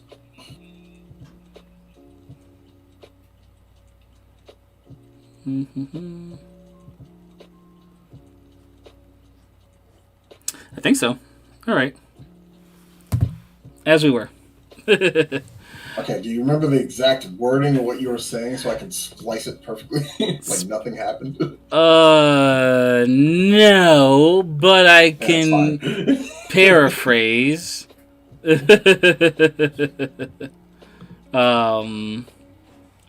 Yeah, I can paraphrase. Essentially, what I was saying is that let me make sure I just have everything in the correct page open because I don't even know what I'm looking at right now. Okay. All right, as we were. So yeah, so what I was saying is that when we're talking about Arvin, we're talking about how as you are playing through the game, you go from thinking that Arvin is this childish character who doesn't care about anything but himself, and then you realize that he's actually a kind-hearted person who's just going through a lot, an emotional situation, because he doesn't have a strong relationship with his father, and the only one he has a relationship with is his pet dog, whom at this point is going through some physical illnesses, and he does literally everything in his power to help his dog get better. So essentially, as you progress through the game, you realize, wow, this guy's actually not a bad guy. He's just been going through some stuff. And then in the end, you finally are able to help him, find the cure to his dog to kind of help him get better. And you realize, he's just a regular guy who just needs some love. And the only one that was able to give it to him at this point in time is his dog, whom he was losing. So the fact that you were able to help him get better was huge, because it was like a touching moment, because it was a character that you started to fall for, and you really felt like he was a good guy. He was just doing the best he could for the only one that was ever there for him. And then at the end of the story, his father calls him, and he's happy for his dog, but he still has resentment over his father, who's been absent per se all this time. And like, just judging by what the book has, it's all the only information he ever has. And the book essentially talks about these paradox Pokemon, these weird events, a professor having had died a long time ago because of how strong these are. And that's the reason his dog is hurt, because he was down there and his dog got hurt. So that's why he was trying to heal him. So you go on this journey to go finally meet the professor because he needs your help. And as you're going through this, you really resonate with Arvin, because he has this love-hate relationship where he loves his father, he's angry with him though, and he doesn't want to help him, but he does want to see him. He hasn't seen him, so he needs answers, he wants answers. Where have you been all this time? And so you're kind of rooting for him to meet his father, give his father a few words, just like a few pieces of his mind, because like, yo, you've left me alone all this time. I've cooked for myself as a child growing up because you were never around. And so you feel deep for him. If you ever had any father issues or mother issues, if you played Scarlet, you feel deep for a character who just, where were you, who just wants answers. And so as you progress through the story and you get closer and closer, you're thinking to yourself, like, man, this father, he's got some explaining to do, And you finally get to the part where you're getting attacked by all these Pokemon, and everyone helps you at bay to get these Pokemon out of the way, and they let you go to meet the professor. And even Arvin, who's like right by the door entrance, he's right there, so close to meeting his father, is like, I'm gonna hold these Pokemon off here. I'll talk to them later. I'm still a little angry, but I do want to see him. But I'm gonna hold these off. You go in, because he asked to see you. So you go in, and then you see the father sitting down. And when I first saw this, I thought that what happened was the father had like aged significantly. Like he went to the future, or the machine broke and it aged him, and so he was just like old or something, and that's why he kept saying things like, "Oh, it'll be easier to explain to you when you're here," because it was going to be hard for him to explain. I'm an old man now, because of whatever my experiment's going wrong or bad or whatever. So, so that's what I thought. And so you see him sitting down. They show him from the back. I'm like, yeah, definitely age. That was the problem. Like he aged. And so I was like, okay. And then his eyes turned cybernetic, and he's like, I'm an AI.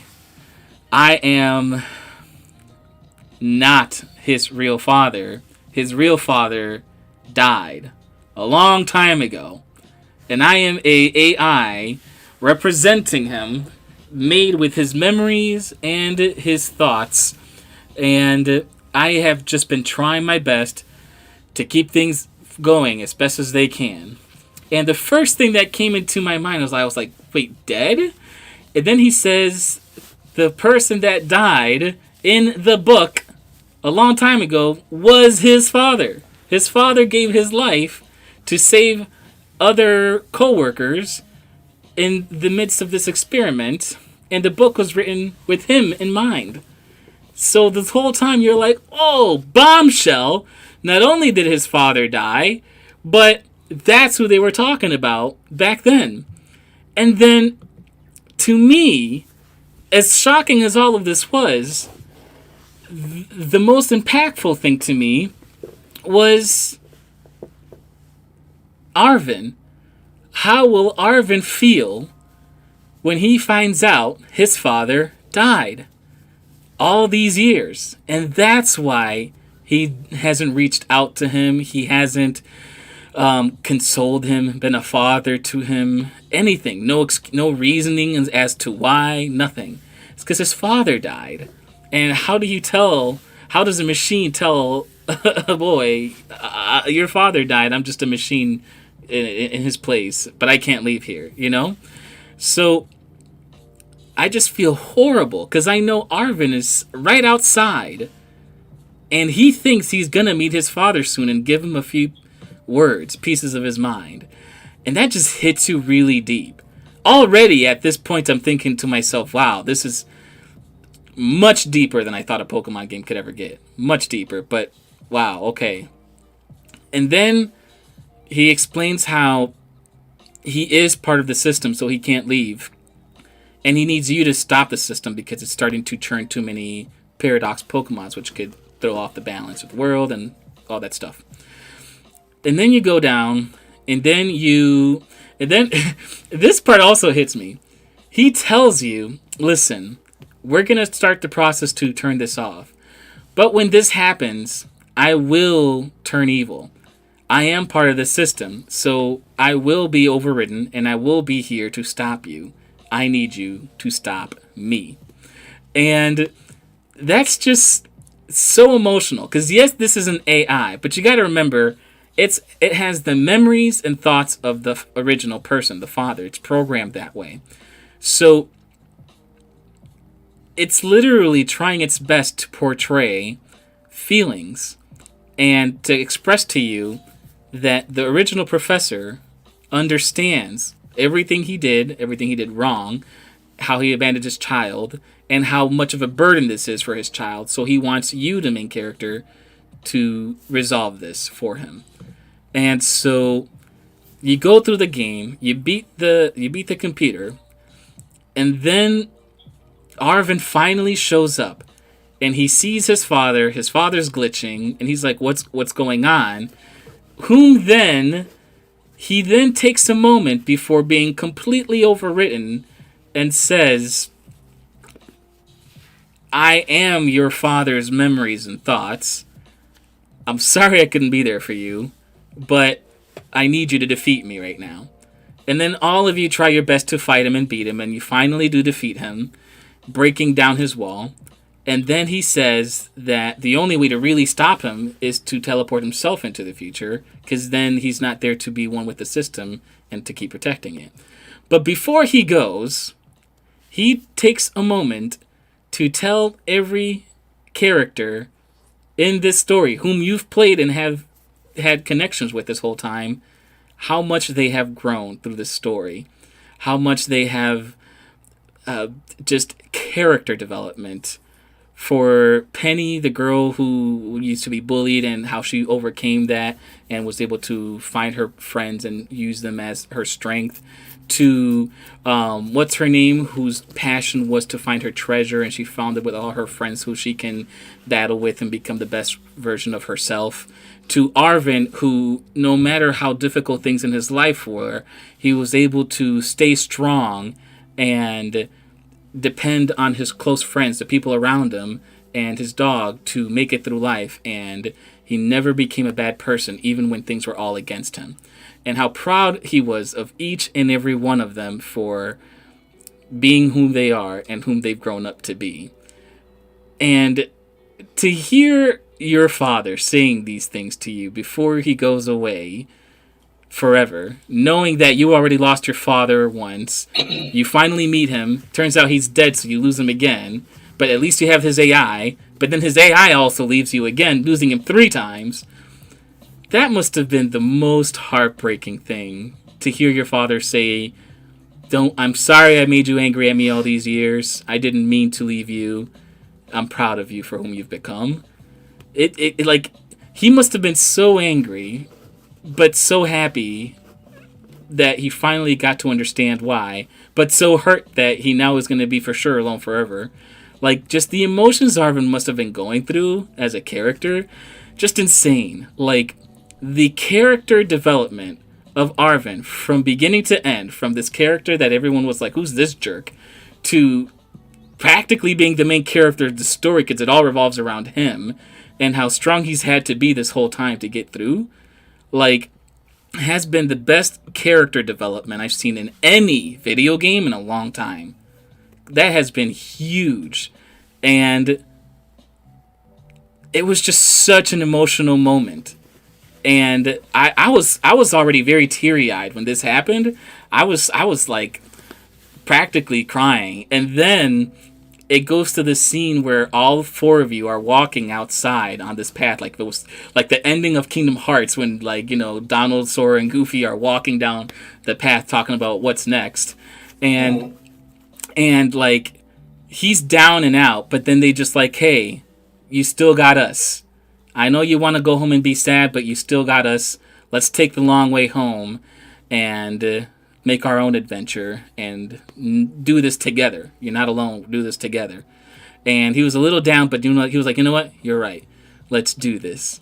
And then he chose, and they went on their journey together. And then it goes to the credit scenes with an Ed Sheeran song that they have been playing throughout, with us not realizing that they were going to use this song for this moment. It felt like the most Utada Hikaru moment I've ever come across in not a Kingdom Hearts game. And boy, I tell you, as soon as this started, I just started crying, man. I was just like, why is this happening during a Pokemon game? I was like, this doesn't make any sense. I shouldn't be crying over Pokemon, over these characters. It's not even about me. It's Arvin. Why am I so sad for Arvin? This is the first time in a Pokemon game where I've ever said I need a part 2. And I don't mean a black and white 2. I don't mean, because those aren't really part 2s. Those are part 1s with some extra stuff added. I'm talking about a continuation of the story from this moment to the next. Like, that's what I mean by a part 2. This is the first time I've ever was like, I now want Arvin to be a character I see much more of. Because this guy is legitimate. And then I'll say this afterwards. I want you to get your piece on this portion. But there's something I saw that like blew my freaking mind. So I'll say this afterwards. So just tell me what your experiences and opinions are for Area Zero. Okay, so first off, I want to start by saying, Arvin 100% should have been your rival. Which I kind was of going felt to like get he into like, was. yeah, I was gonna get to like the other NPCs at some point, but it's like just like super early. I felt nothing with Nimona. Yeah. She just did not exist to me. Honestly, she feels a more of a love formality. interest. Yeah, like not even that. Like she was a formality. Like we need a rival because we always have a rival. But Arvin 100% should have been the rival of the game because like it goes back to like man, it would have fulfilled my whole thing. It was like good if only if our asshole's a rival, or our rival's an asshole. Like I don't care if they like swivel back around and become like relatable or something like that later on. Yeah. But like that first initial impression of like I don't like you, I want to beat you up. Yeah. Like I felt that with Arvin already. Yeah. It's like okay, fuck that other chick. This guy's my rival.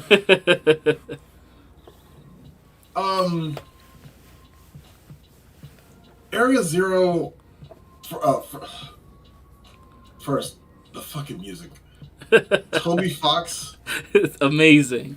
I went to his Twitter and just said thank you. Oh my god. I went on his Twitter and I was like, just thank you for what you did. Thank you. Because mind you, with my I was streaming the entire end game. Yeah. And with my setup, I can't hear music through my TV. Oh, okay. I can't hear like my game at all. Oh, okay. So, and Joe was trying to warn me that like the music in this area is amazing. You should totally like get it on YouTube and like play it as you go through the thing. Yeah. And I didn't think anything of it. I as a joke, I was finding like other songs from other games of the similar setting. I went to the Northern Crater for Final Fantasy VII and was playing that. So it's the same thing. You're descending down a crater to the final boss or That's whatever. great. The same shit. And then like, all right, I ran out of music. I'll put on Area Zero. And it's like, holy fucking shit. It has everything. It has, yeah. It's fucking everything. It made me feel like, yo, what the hell is this place? Yeah. Like, it's simultaneously like tribal and futuristic at the same time. Yes, exactly. Yeah. The battle music. Yes. I was trying to explain this to Joe, but like, I'm not a music guy. Yeah. Or I don't know anything about music, but as an artist and as a creator, you can tell when it's just something in you that knows, like, all right, I think I understand how this came to be. There's no way that Toby Fox came up with that battle composition without, like, referencing Final Fantasy VII Remake. Because my first thought was, like, yo, this is practically, like, Chapter 9. Like, all of Chapter 9 of Final Fantasy VII Remake and all the music. Pokemonified. Yeah, Pokemonified, yeah. Or Another Medium 2.0. Like, Another Medium is my favorite track in Undertale. Yeah. Like, that shit. It's like, oh my god, this is perfect. Yeah, it slapped. It beat me up. And I don't know if you've noticed, but there were a lot of samples of older Pokemon songs too. Like, one of the parts, I can't remember exactly, but there was a sample of the Sword and Shield gym battle arena, the soundtrack for that. There was a small sample for those portions too, so it was kind of like touching on a lot of old music, which I thought was fantastic. Like, it was just like, this is a culmination of everything put in together. So I thought that was really cool. Oh yeah, I didn't notice this until the post game, but like the whole cheering and shit like the chanting, isn't that like a Sword and Shield thing? I haven't played Sword and Shield still, so I wouldn't know. Not the full thing. There is some, but it's not like based. It's not like the main mechanic. But there was some sampling of some of the cheering for the arena portion. Yeah, I know for like the gym battles, like when they terrestrialize, it goes what? Like, Yeah, like that. Yeah, yeah. It was sampling off of those pieces. Yeah, I need to actually sit down and listen to the whole OST. Joe says Gita's theme was basically just a medley of past champion themes. She was. That's another story. We'll get to her later. So yeah, I have a slightly different interpretation of what was going on with Arvin and the AI professor. Were you Scarlet or Violet? Scarlet. Okay. So for me, it was the mother and. I watched both scenes, so all the dialogue is the same. Okay. Across both of them. Yeah. The only difference is that mother and father. That's yeah. like it. Yeah. And obviously, like, they went to the past instead of the future. And and the team of Pokemon that they have is different because obviously Paradox are different, version exclusive. Yeah. But from what I understood, and I might be wrong, I probably need to go back and actually look at it. But from what I understood, the professor that passed away, I think they were trying to imply that, because like, no offense to you, but like, you kind of made it sound like, well, oh yeah, the reason why the professor neglected Arvin all this time is because they were so. They were dead, first off. Yeah, that's a valid excuse.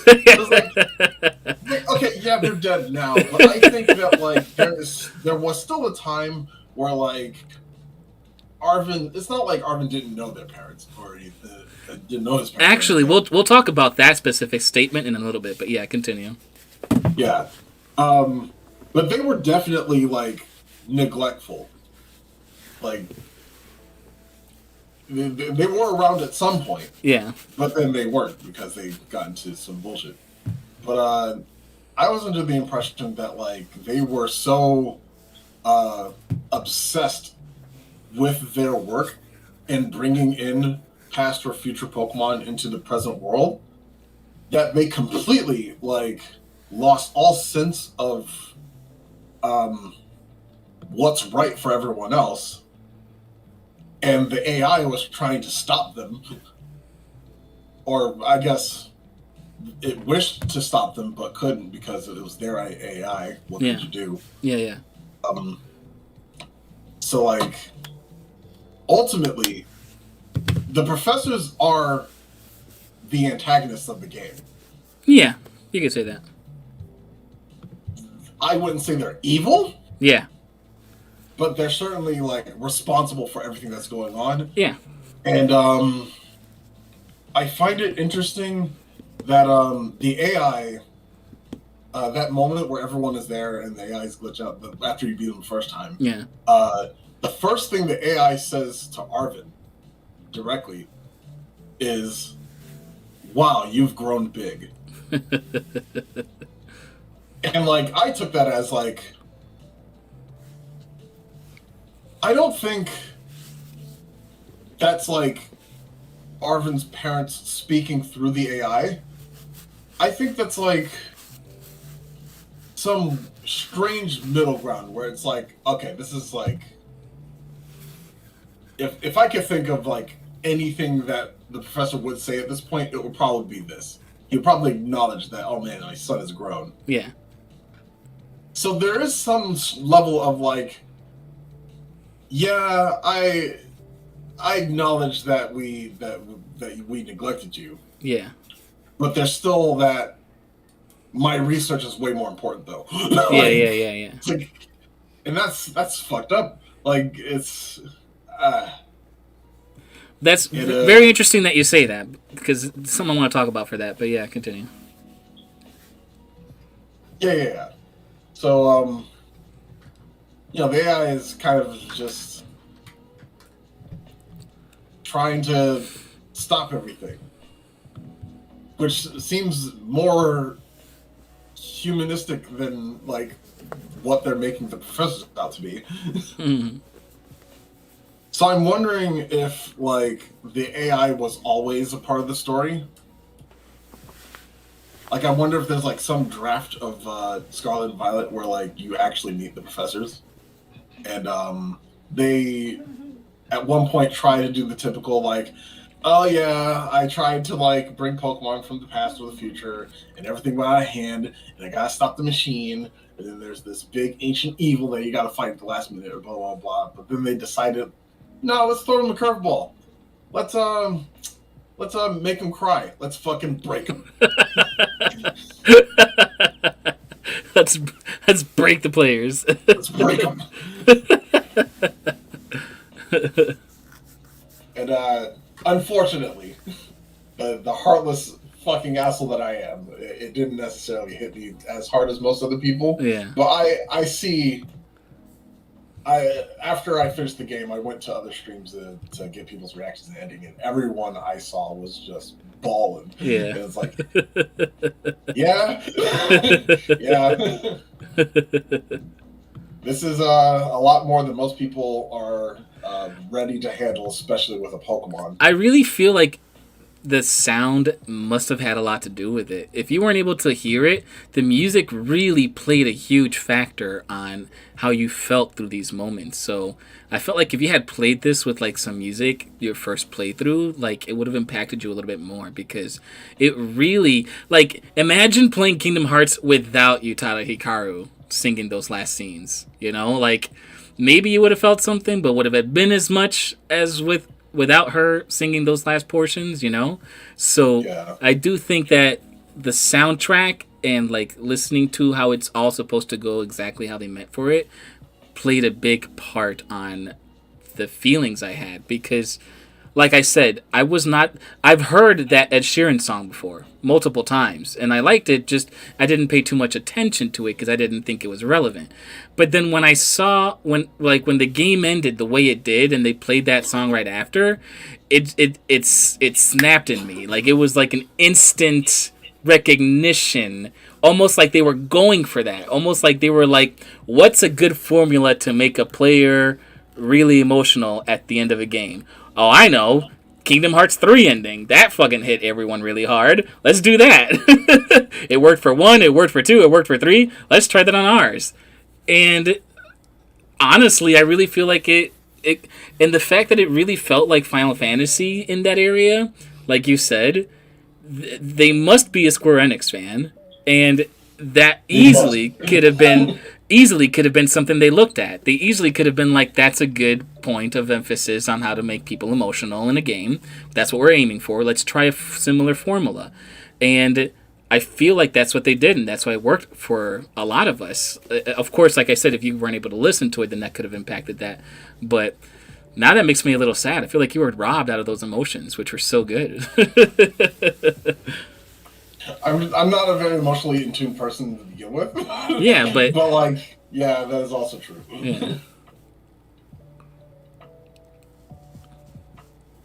Yeah, that whole ending. I think the consensus across the board is that the quote that I've been hearing is that the last 5% of Scarlet and Violet is peak Pokemon. Yeah, for sure. But the thing is, the last 5%, as good as it is good because of the build-up for it. That last statement that he said to all the students, you would have had to see their journey individually so that you can understand the emotion behind it, you know? And the fact that you were able to see and play all of it, thinking it doesn't matter, thinking they were just individual stories, and then they all culminate to this one in the end, I thought that was very smart. I thought that, because again, no one's expecting this. No one's expecting a Pokemon game to do this, to put those emotions in, to put the story in any kind of relevancy. Again, I played this thinking that the story was pointless and I just wanted to beat it so I can get to the end, and then I was just knocked on my butt because I was just like, that was not what I was expecting. and the battle theme for the AI professor. Yeah. But it was so Lego good. motifs recently have been hitting me way harder when like they use like tracks Yeah. in multiple different songs. I don't know what it is. The Terra theme, I guess you could call it. Yeah, yeah. I've been noticing that plays while you're doing raid battles too. Yeah. And it's like, oh fuck. So, in regards to the whole situation with the Area Zero, once you beat the game, you can go back in there and you can use your ride mon and explore everything much more detailed. Come across a lot of really cool Pokemon you didn't expect to see. I liked that they paced the amount of Paradox Pokemon you could see the further you went in. It wasn't like super overwhelming from the beginning. Just being in this new area was overwhelming, but the further in you got, the more interesting the Pokemon got, and I thought that was really, really cool. And it was really beautiful. The crystal area in the dark, that was really, really cool. So they did a really good job with pacing in terms of that final portion of the game so that you can kind of just get through it. And I like that the further you progressed, the more dialogue they gave you in between the situation with Arvin and his father. Like, they were just subtly hinting at a lot of the details that they were talking about. So I really like that they did that. And then it's really cool that you can go back and just get all these cool Pokemon and shiny hunt for them. And again, every time you go in there, it feels like you're in a different world. So I thought that was really, really cool about that.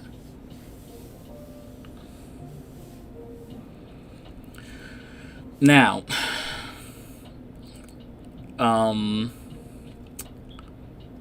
yeah, I'm going to leave this portion for last. So let's talk about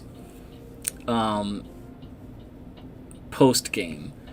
Again, I didn't think there was much to be about a post game, but as I said, there's definitely so much that I've been so focused on doing with like the raids and everything that I feel like it's justified with the content amount. And I feel like they learned a lot from Sword and Shield when it comes to like events and raids and everything. And I feel like they're doing a really good job. Like, the amount of preparation that people did for this Charizard raid was insane. And it was so cool to see the community so involved with something like this.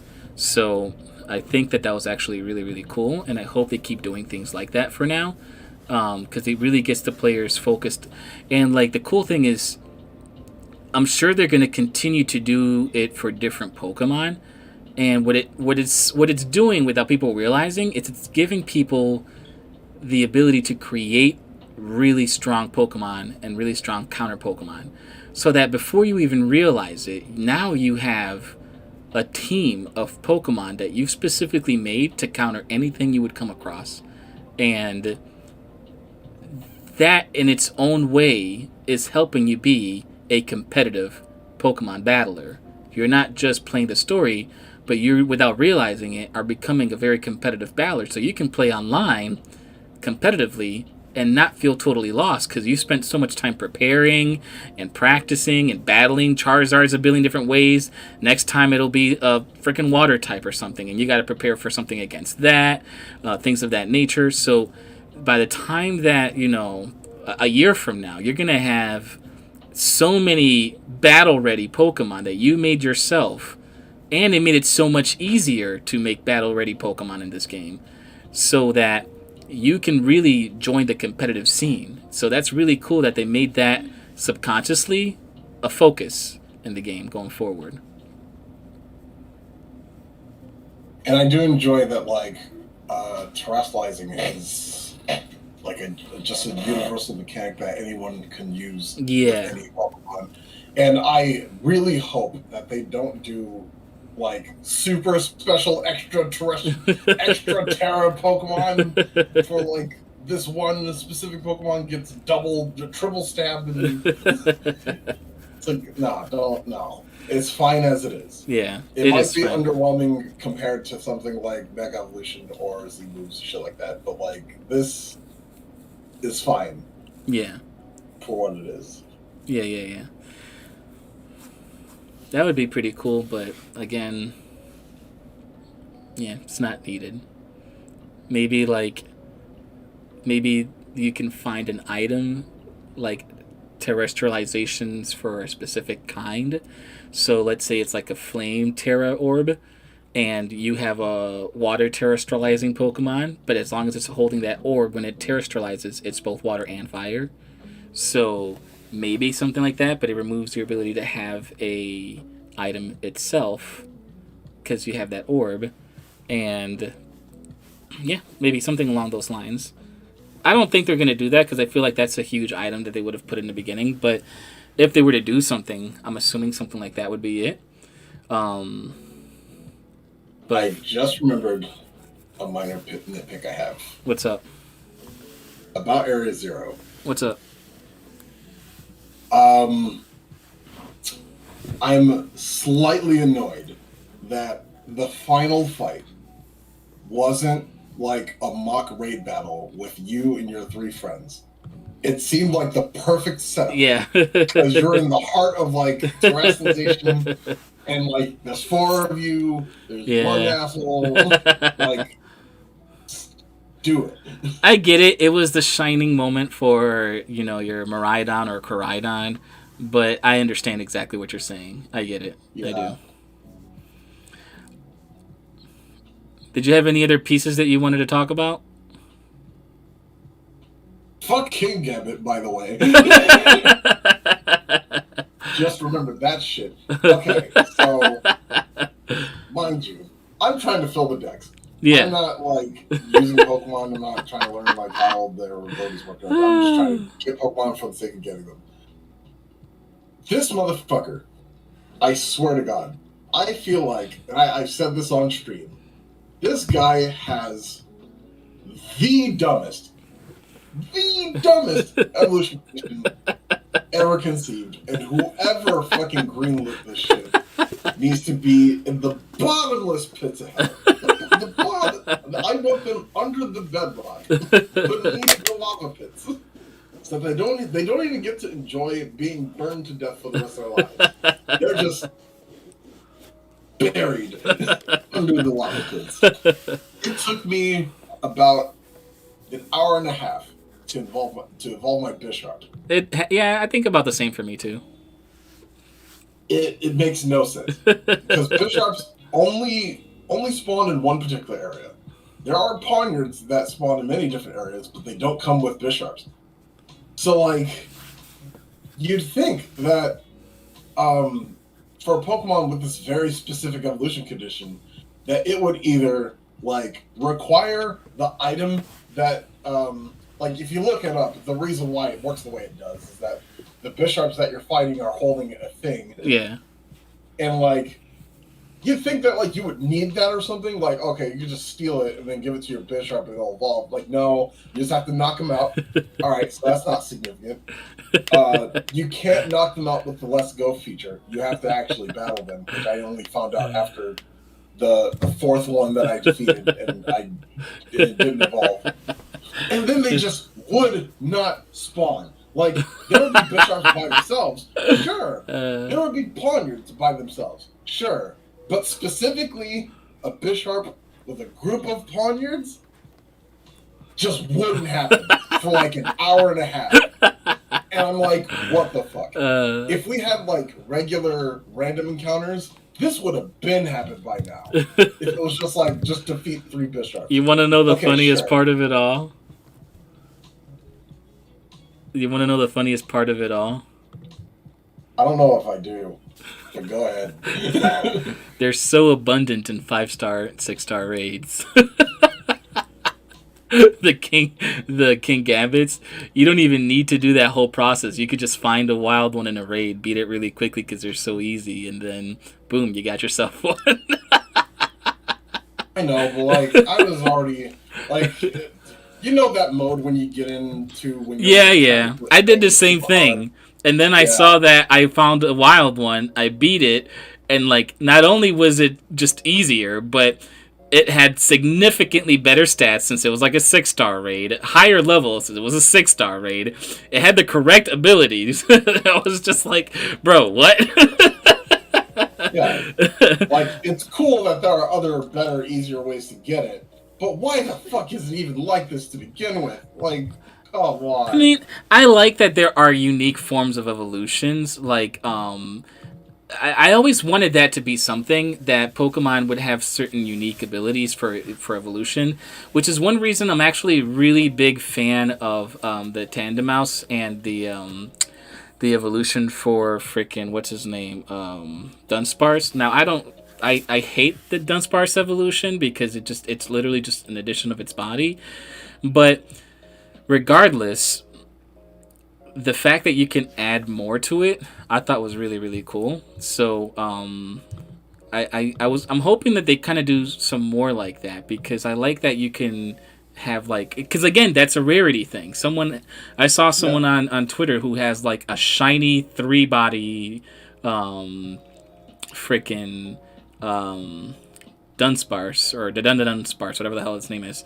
That's rare as hell, you know. Like again, you can modify shinies, but to add specific like things like that, I don't know if anyone's made specific coding for that yet.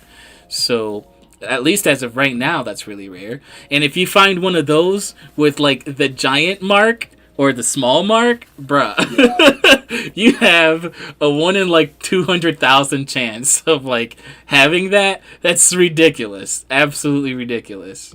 So I like those. I agree with having like more unique evolution conditions, but within reason. You know? Yeah, he was a little bit difficult for me too, but I eventually got him, and I was like really psyched to have him, and then I replaced him with the better one that I caught in a raid. So I was like, oh okay. But yeah. So now, 2 things I want to really really touch on. More like 3 things, but yeah, I feel like one is one in the same. The DLC. The DLC, from what we can see, looks like it is a region unlock because it's that corner of the map which is north, and if you know the whole you know the way the whole map is broken down for every Pokemon game, you know that that's Kalos, or at least southern portion of Kalos. So you have potentially a Pokemon Gold Silver kind of mechanic gonna happen, or at least a portion of it slightly based on what it looks like. Someone found that all the trainers that are in the area next to that part of the map all have Kalos Pokemon. So it's kind of like saying without saying. So I'm really excited for the DLC because it's going to, you know, be interesting to see how they connect it.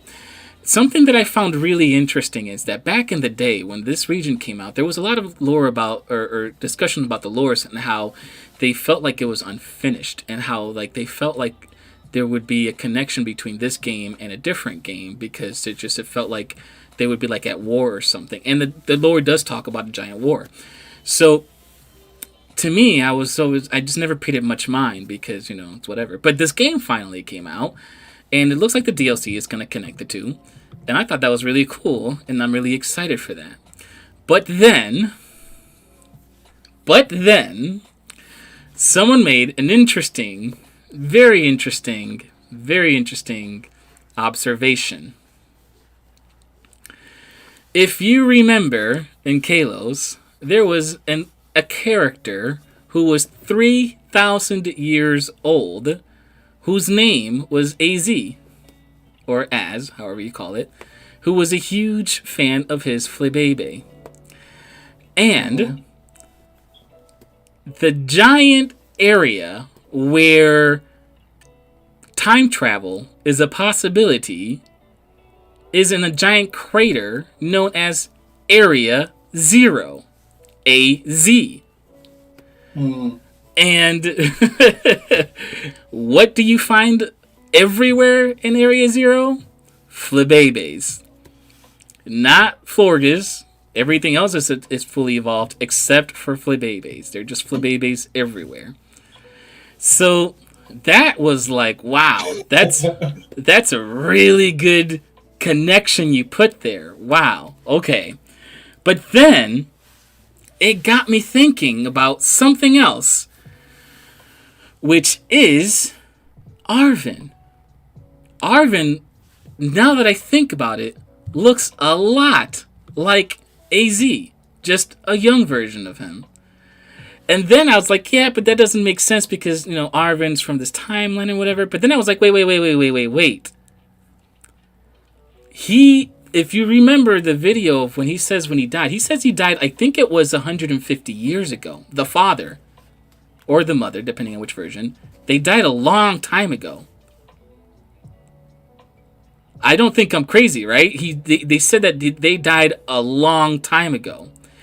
If that's true, how could it possibly be that they are the parent of Arven?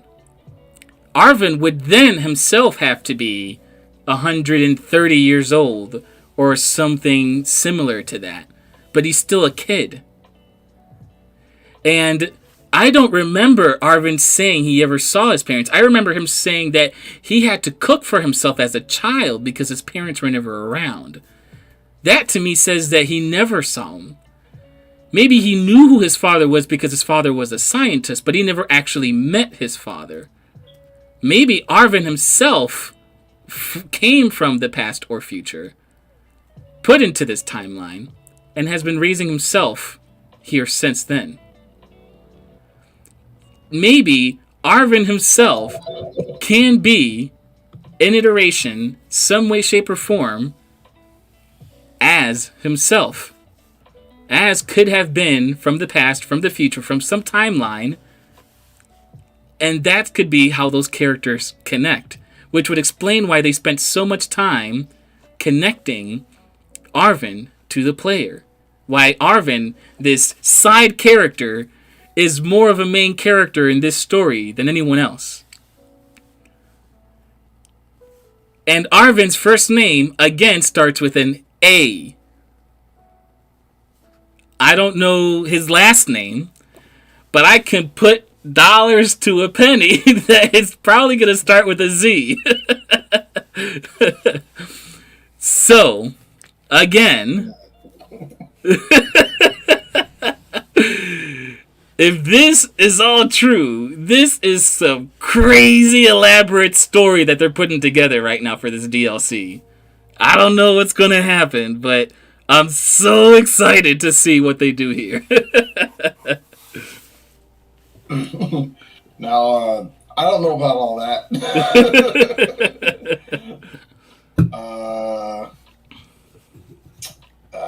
Because usually, like, deep diving into, like, headcanon and shit like that is pretty much my thing. For some reason, I just don't. Because, like, alright. I would have to think about this. Because there's a lot of things out of what you said that kind of don't really match up. Like, because we know AZ is as old as he is because the entire incident with the big life or death cannon, depending on which game you're playing, happened all those years ago with his Flabebe and shit. Oh, that was another correlation. The life cannon could have been what caused the crater. But remember, the life cannon also looks crystallized, just like the crystals in the crater. Yeah. Kind of true. Just saying. Just throwing it out there. Not saying that's facts. Obviously, just speculation. But I'm just saying, it ain't totally off. It is possible. This is something that I would have to. I would need like a day. Yeah, dude, do what you gotta. I'm just saying, I saw some of these trails, and I saw how they led to each other, and I was like, huh, interesting. Interesting indeed. This is all new information to me. I didn't have any details about the DLC or anything like that. There is none, but this is, again, just speculations from what people can see. And at least to me, as of right now, it makes sense. Now, of course, there's some things that just might need to get tweaked a little bit, or some parts that don't necessarily fall into place. But for the most part, I can see them somehow trying to find a way to put it together. If it does, it does. If it doesn't, it doesn't. Oh well. But it's just something to think about when looking forward to what this DLC could be. I don't know, because the thing is, that portion of the map is pretty big. Is it big enough to fill an entire region? I don't think so. But it is pretty big. It could at least fit a good portion. And I don't know exactly how they could make it so that... I don't know what they would be planning to do in that portion of the map. But I do know that there are some legendary Pokemon that are probably going to originate over there. Like the 3 dogs fusion, and then the 3 justified dog fusion, and whatever else that are going to be over there, I'm assuming. So that's something interesting worth looking into. But I don't think that'll be the only portion. I think that they invested too much on this story to make the DLC's story less. I don't know if that makes sense. I feel like... I would feel like the DLCs would have some kind of step up, if anything. I would hope so, at least. Well, there is that one cave in Area Zero that has like the 4 circles. I believe that may or may not have something to do with the sealed legendaries that you find. Yeah. I still don't really understand what their deal is. Yeah. But I will share something that I thought about before I actually, because like I tried to stay spoiler free throughout the whole game, but I guess at some point I got a peek of them like right before I started going after them. And I thought that what it was going to be was that the new, like the sealed legendaries would represent like the 4 cardinal directions, like the Chinese deities. Yeah. But like that was only because I saw the one like ice saber-tooth thing. Yeah. And it kind of looks like the lightning tiger, but it's not a lightning tiger. Yeah. And then when I saw the rest, I'm like, okay, these definitely aren't related to that. Yeah. And Joe pointed out to me, which I didn't even realize, that the we already have those. The 4 cardinal direction mons are supposedly the Gen 5 genies, and all their Therian forms. Yeah. They transform into each respective beast. I don't know if this has anything to do with Scarlet and Violet. This is kind of just more or less Gen 5 mysteries that have gone unsolved. Yeah. But if we have those 4, I guess now we do because Legends Arceus, because we didn't have the 4th for the longest time. Yeah. There ought to be a 5th because there are the 4 cardinal directions, and then there's the dragon Shinryu that kind of, I don't know what exactly the lore is, but it's usually 5 of them. Yeah. Which, for one thing, made me think 5 points Team Star. Good point. And then one thing that we've never got to see was the original form of Kyurem before it split into Reshiram and Zekrom. Mm-hmm. So there's a whole dragon Pokemon that we've never seen before. Yeah. I don't know. Maybe because I don't know about Kalos and all. Like, because this is the first time I'm hearing like Kalos even being brought up. But I was thinking that like maybe they were gonna use this to pivot into Gen 5 remix because technically they're next in line. Who knows? But that's kind of just a random tidbit that I was thinking of. Yeah. And honestly, there's definitely a lot of different options that they can go with that. There really is so much room for them to kind of explore in terms of what they got going on right now. And they I know that they think a lot about certain Pokemon. For example, like the Pokemon we see now are not the Pokemon they thought of most recently. Sometimes like some Pokemon that were thought in Gen 1 would appear, for Gen 5 or something, and vice versa. So they have to really think about what Pokemon show up and for what purposes. And remember, the secret deities right now in the game that they have to kind of go through, they're all Chinese named. So I'm assuming they want you to know that there is some kind of Chinese lore integrated into this game. It's not just... It's too random to put these 4 Chinese Pokemon spread out that you have to get these swords through with no explanation. That's like the most unexplained thing right now in the story is these swords and these Chinese Pokemon. There's nothing really correlating for that. It really could just simply be that the DLC does consist of a new strong Pokemon coming out, and maybe the way for you to get it is you have to have like all 4 of the Cardinal Mons, and then the counters for that, or the original enemies for that, would be these 4 legendaries that you catch here now, or sub-legendaries, whatever the hell you want to call them. So it could be something that goes against them, like the rivals to them or something. That would, to me, make a little bit of sense on why these random 4 Mons with a completely different origin from Spain are here.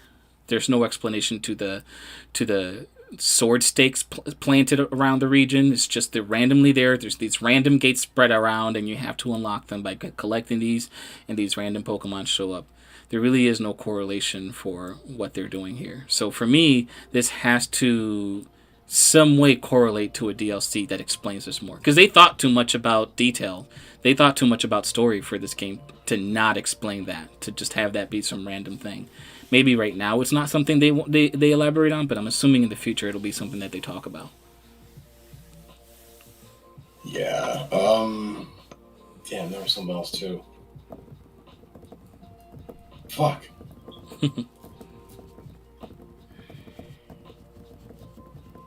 Kyurem, Fusion. Oh no. Yeah, the war. Hold on.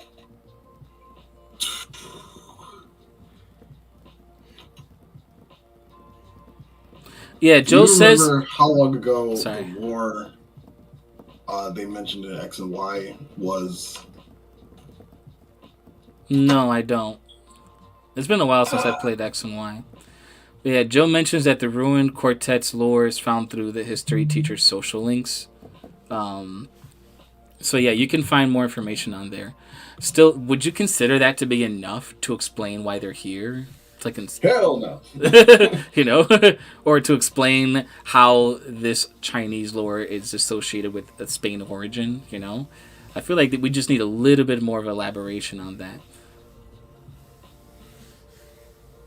That's true. We could also get a DLC for both regions, Gen 5 and 6.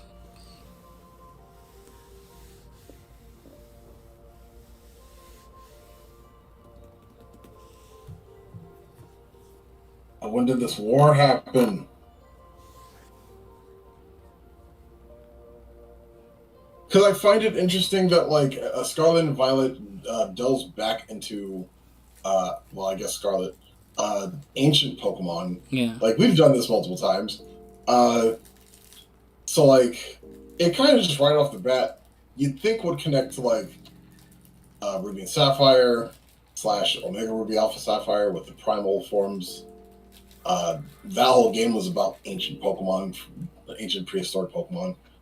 There's the war, whatever the fuck the war is in X and Y, however long ago that was.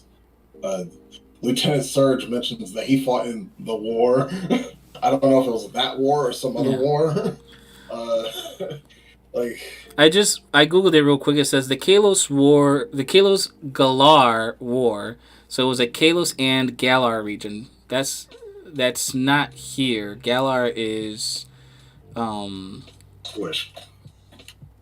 I'm sorry? Galar is Gen 8? Yeah. Yeah.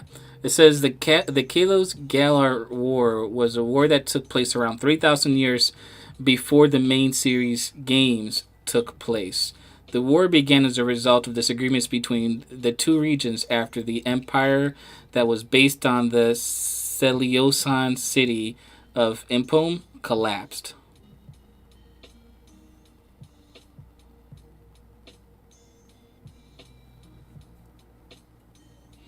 Okay, interesting.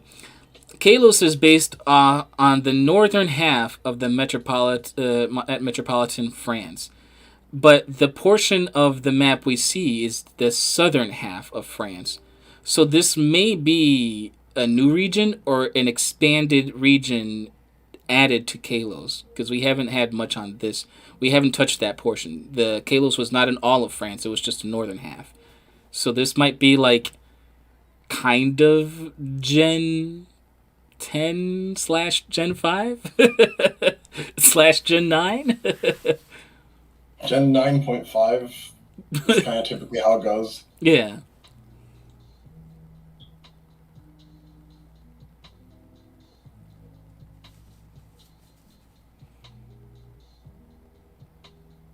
So much stuff. So much lore. Well, interesting that Joe says that. He says that they were objects brought by a merchant from the east given to a greedy Chaldean king in the past. I'm curious, who was the king of the collapsed empire of Seleucid city of Impome? Because if it was him that caused, or that was the king, and then he receives 4 objects brought by a merchant, causing, or whom by the way are known as ruined Pokemon, causing the collapse of the city, that could kind of connect it all.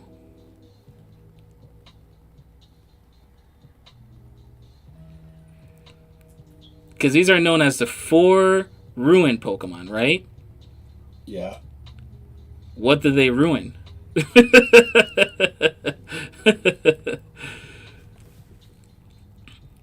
And it was given to a greedy Chaldean king. Treasures of Ruin. Found, image of a young AZ.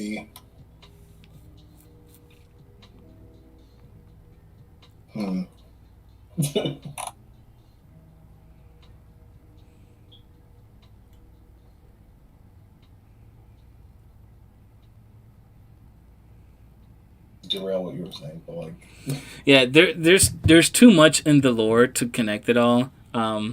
It says they destroyed the king's castle. They're treasures of ruin, and they destroyed the king's castle, which could be the collapse of that empire. And then 2 wars were like, all right, so who's taking over? And they were like, I am, no, I am. And then next thing you know, this happens. Maybe. Maybe. But I don't know. Either way, the lore is way too expansive for like us to understand right now. I don't know if they're gonna dive so deep into that. It's not typical of Pokemon to do that. But then again, they kind of did with Black and White and with Kalos. Plus, this game was the first time I've seen such a story elaborated into, and they brought up death, and it was well received. So yeah, you know what else is not typical of Pokemon? Fucking murdering the professor. Yeah, exactly. And that was so funny because, like, I saw the trailer for, like, the Pokemon. It was just like, in this game, you'll get to meet Professor Toad. I was like, no, the fuck you don't. You do not get to meet no Professor. You get to meet his AI, but you do not meet him at all through the entirety of the game. So, who do you say? Do they know? Do they know? Either way, the point is, no matter how you look at it, there's so much potential for this new location on the map, for this DLC to come out, and until then, there's just so much that I can do and really have fun in this game doing in terms of exploring battle mechanics, getting into the competitive play, raiding, playing with friends, exploring. I'm going to be able to do my playthrough on Scarlet, which I'm going to take my sweet time doing. Hopefully I get to breed some cool Pokemons to use them through my playthrough for when I can trade them to each other. So yeah, there's a lot to look forward to for sure. And as of now, I don't have worries about post-game stuff to do. I really don't. I'm having a lot of fun with the game. I think the game might have given me a lot of things to worry about before it came out, but now that it's out, I really feel like it definitely delivered. I like that there's so many different legendary options, not just your Rhydamon that you start with. I like that there's going to be more included later on, like they did with Sword and Shield. I really liked that.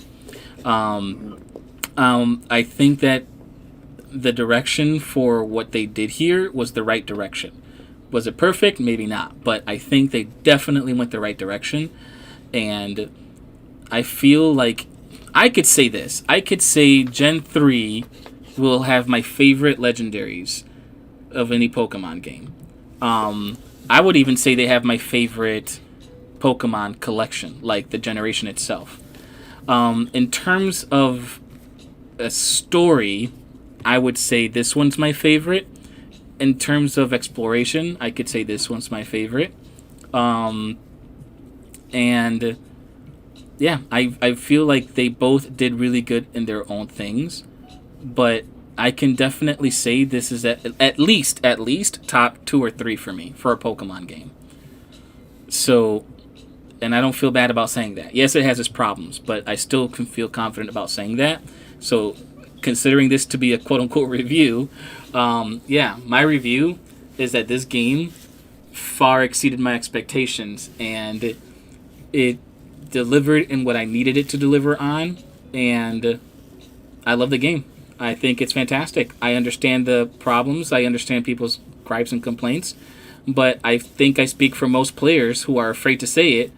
This game is up there, for sure. This game is definitely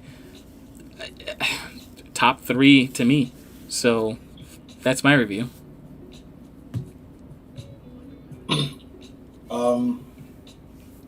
I want to bring up something that I didn't mention this entire time. Sure. It was a big point of contention in the last conversation we had. What's up? It took up a big chunk of that. Oh, yeah. But you noticed how I didn't bring up anything about Yep. like national decks or Yeah. Pokemon being missing out of the game Yep. and all that? Yep. It's because this game, I mean, obviously in some ways it's not complete because they're not just going to throw in. They plan on adding features in the future, but obviously DLC and all that jazz. But like for the most part, this is a fully fledged out Pokemon experience. Yeah. And despite the fact that we're probably not going to get like Pokemon Home compatibility for like another several months. Yeah, a few months, I believe it was. I think it was like February or something. To some degree, I find that kind of ridiculous. I don't know why that's not something that they would just like, have at the forefront. Like that should be like the first thing they work on, like make this thing compatible with Pokemon Home. I don't think it's not compatible. I think they just want you to choose these Pokemon first. I think they want you to. Yeah. Like, okay, yeah. Obviously, they won't give. Not having the ability to transfer the Pokemon in yet is fine, but at the moment, it's like you can't even like take Pokemon out of this game and put it into Pokemon Home or anything. Yeah. Like, Pokemon Home doesn't even acknowledge it's a game yet. Yeah. But I feel like that's the case because, for example, you did the Charizard raid. Once you get Charizard, you can't do shit with this Charizard. Like, yeah, you can battle wild stuff, but you can't battle competitively. You can't battle against other people. You can't even use them in raids. You can't do nothing with them. So it's like the Pokemon Company says, just so you know, we have other Pokemon. We even have some good sprites. This is a beautiful sprite for this Charizard, yeah, right? We definitely have the capabilities. It's already in there. But we don't want you to do anything with them yet. We want you to just focus on what you have in front of you and do with that until we give you that that next portion. I don't think it's that they don't have it compatible yet. I think they just want us to focus on what we have in front. Because if that was the case, they would have let us use Charizard for whatever we want. But we can't use Charizard for shit. Yeah. And that's fine. Yeah. And it's crazy because it's like, I don't think anyone's ever said that. I'm sure that's just like the implication. Yeah, the implication, yeah. Because of the situation. But just the implication of the situation is infinitely better than opening your dumbass mouth and saying some just false bullshit to try to make people happy. Yeah. Like, just shut the fuck up. Shut the fuck up and make the game. That funny. was the whole reason I skipped Sword and Shield. Yeah. I had no other reason to skip Sword and Shield other than the fact that they just lied to us for no reason. It was like, see what happens when you keep your mouth shut and you just focus on making the game the best it can be. Yeah. Fuck. Yeah. And like, regardless of the performance issues, that's gonna go away eventually. Yeah. And the people who are still bitching about that to this day is just babies. But like, this game at the moment is up there.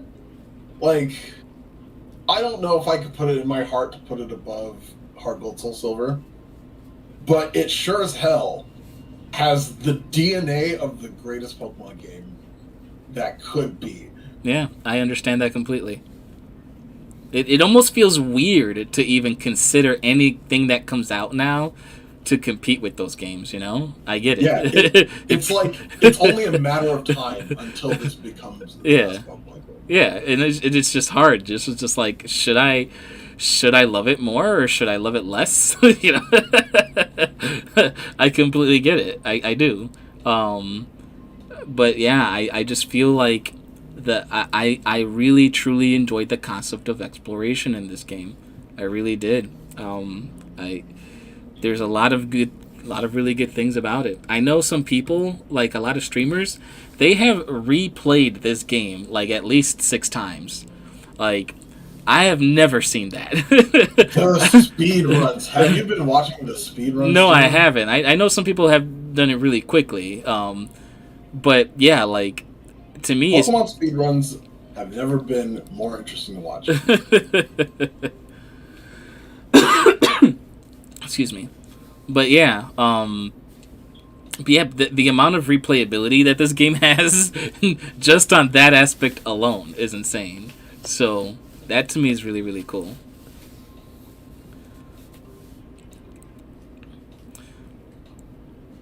But yeah, I think that covered most of it, right? Where's my phone? I'm too busy trying to stop other phone calls from fucking happening on Yeah.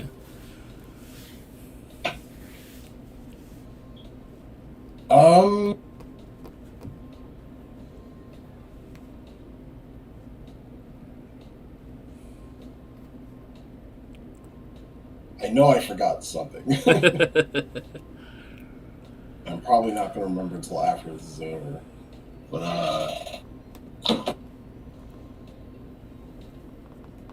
I don't think we talked much about,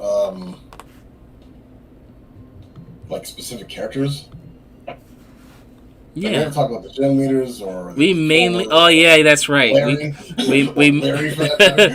we mainly talked about Arvin. He was the big thing. Yeah. But I agree. Larry is one to talk about. Gita is another one to talk about. I don't know.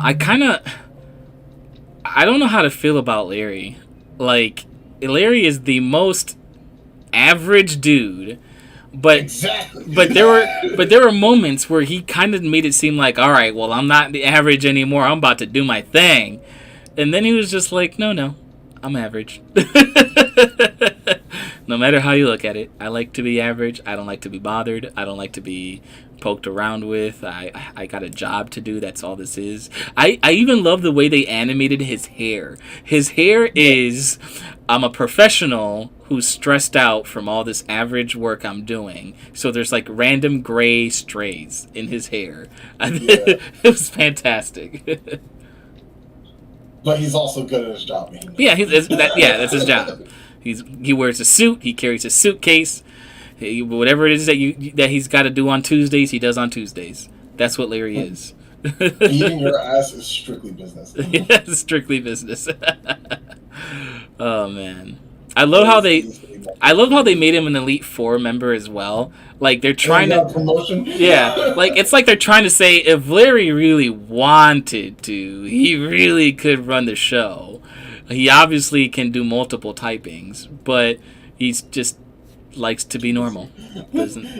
Sticks to the radar, nothing else. So that was funny. I gotta say though, the way that Gita made herself seem, she made herself seem like she was this relentless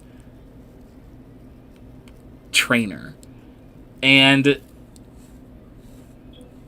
I think I had a harder time with the Fairy Team Star member, which was a student, than I did with her. Like,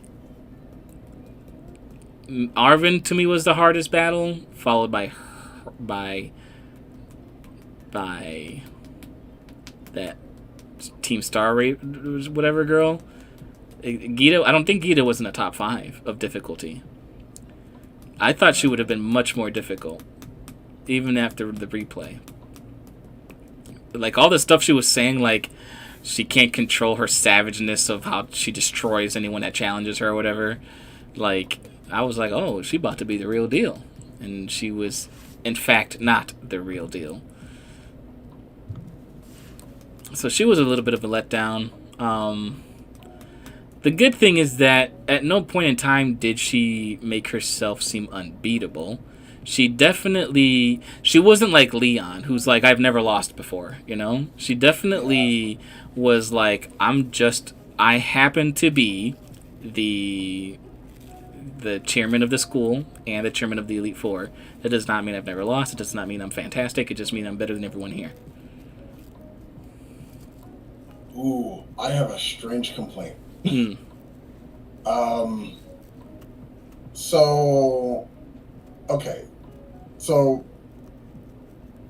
unlike other Pokemon games, the progression throughout the Pokemon League is not linear in any way. Yeah. I've had many occasions where I would go through the game, and because I would do like certain things, by the time I would get to a certain point, like I think the Ice Gym was like the 3rd gym I challenged. Oh, okay. And I believe it's meant to be the last one, but it was the 3rd one that I did.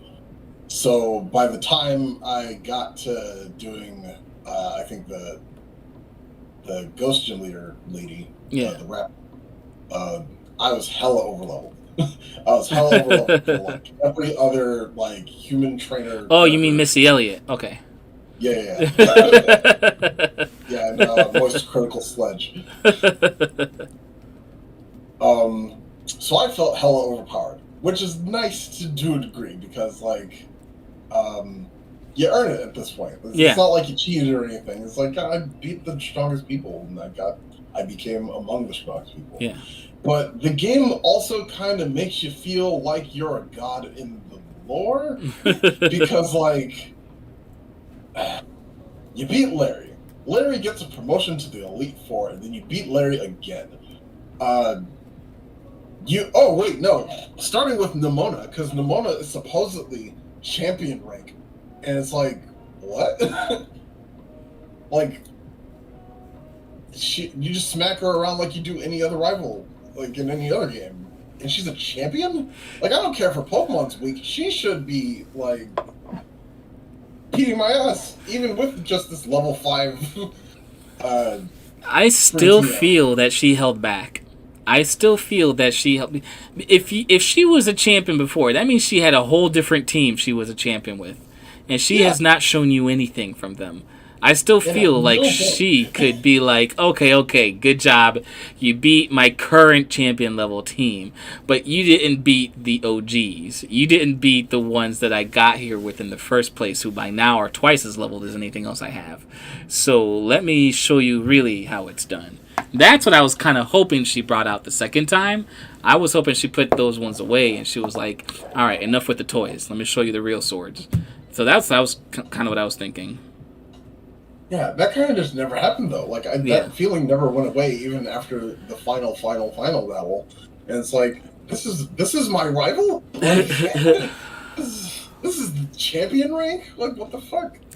And then I think the one that really hit me in a negative way is when you're battling the AI and he's telling you, yeah, I'm like, my battling skills are peerless. My battle experience contains all the data from every previous champion ever. Like, what? So you're telling me that this should be impossible and I expect to get my ass whipped, right? Yeah. No. Like, that's okay.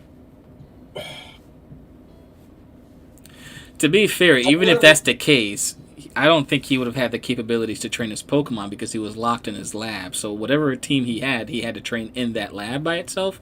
So yeah, he could have had all the knowledge and strength, but unless he was able to freely leave the lab, which he said he could not, because it was literally locked from the outside, he would have been limited to whatever he could have fought against. Yeah, true. But even still, he's been in there for, 150 years? So, I mean... So yeah, I don't know what it is, but my suspension of disbelief just isn't working here. It's just like I also why am need I so overpowered, even in canon. I also need an explanation. I'm still without understanding of how it is that Arvin is his age and his father died so long ago. I don't understand. Like, is that, are they going to elaborate on that later? Did they think no one was going to catch that? Like, maybe they did and they're just like, oop, that's for our later story portion? Like, is that not something that, like... What if Arvin was born in the past / the future and then brought back and or forward in time to present day? So the future or the past would be the distant past in terms of Arvin's lifetime, but is still the future and or the past. So a long time ago could just mean within the last however old Arvin is. Yeah, but they specifically say of years. They specifically say the years of how long it is that his father's been dead since. I can't remember. I thought it was 150, but I don't know. Maybe I misheard it, but I know it was a lot. I know it was definitely a lot. So there's got to be some kind of explanation into how long or what's going on with that. And the other thing is, something else that was explained was that in the process of the Pokemon coming to the past, there seems to be something that happens in the transition where the Pokemon are turned into like this cybernetic creature and it just like not deformed but like altered, and they make it here with that. So if Arvin did travel through time, why was he not affected? Or is he affected and we just don't know it or see it yet? You know? I mean, it's still... Because we still don't have anything on, like... Skiddix says somewhere around 80 plus years of the disaster. Even so, that's 80 plus years. Like, Arvin would have been 65, essentially, when this happened. And also, Arvin what? Arvin's a teenager here, right? Arvin does look like a grown-ass man, though. Does he? To me, he looks like a teenager. Nah, he's got that square chin. Well, no, because the whole they introduced him as not a rival to Nimona, who is definitely a teenager, but like someone who kind of grew up with her. They just didn't get along. So if anything, he's like a year or two older. But if you look at um what's his name? His dog, Boston Mouth, or whatever the fuck his name. Mabostif, yeah. He looks like he's like 80. Like that dog looks old. That's an old That's dog. an old dog. So it feels like everyone around him is affected by time except for him. Like I wouldn't even know how to explain that. But his dog looks way too old for that age.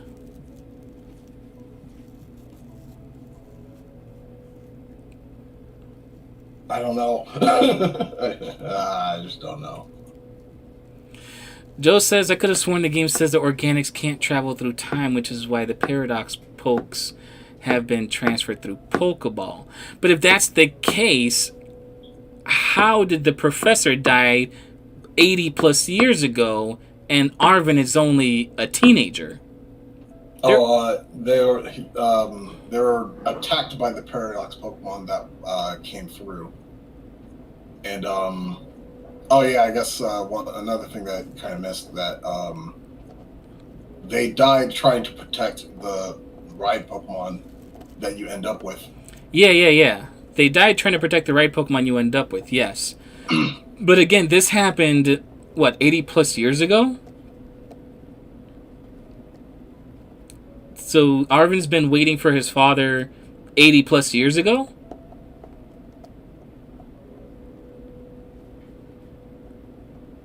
You see what I'm saying? Like, there's something missing here. I might have missed it. I don't know what's going on, but there's just something's not explained here. Or I missed something critical at this point of the story that talks about what's going on. Like, I'm trying to find any mention of like years past,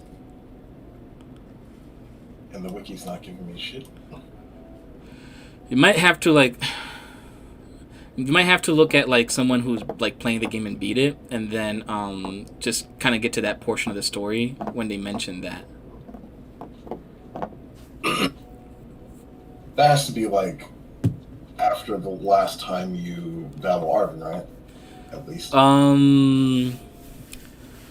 That portion is described when you first meet the professor in the lab, the AI. When he like stands up and starts talking to it.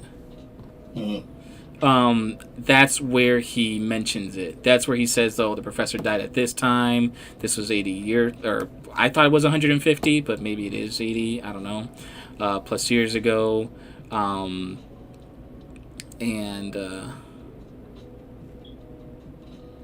Yeah.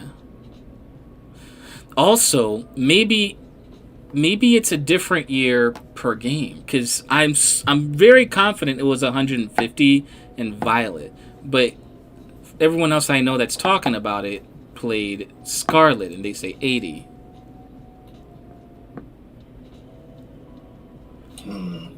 So maybe 80 years in Scarlet, which puts... So if it's 80 years in Scarlet, that means you are... Let's say you're at 100. If it's 80 years in Scarlet, that's 20 years difference from 100. But in 150 years ago, that's 2070. That's like, what, 70 years?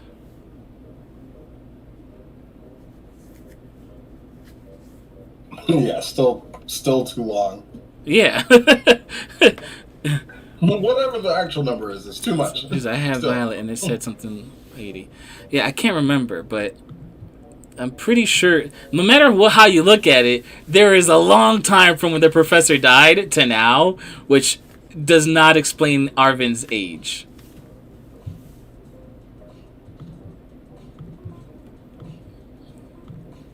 There's a big question mark in that little portion there.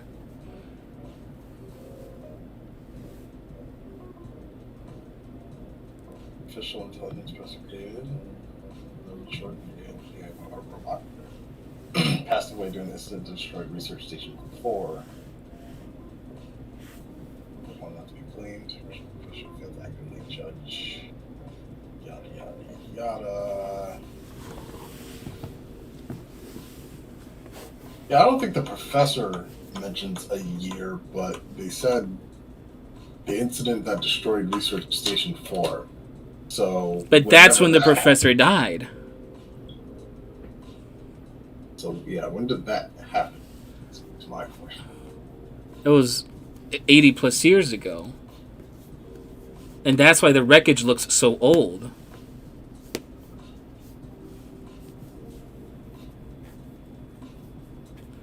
Like they mentioned, it looks like it's been destroyed for so long that even crystals grew there. That was right before you get to the professor in in the fourth thing.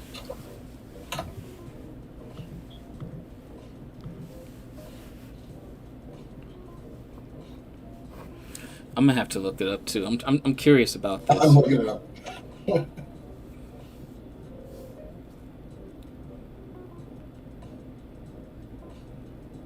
Bulbapedia has not been updated yet, and it's frustrating as hell.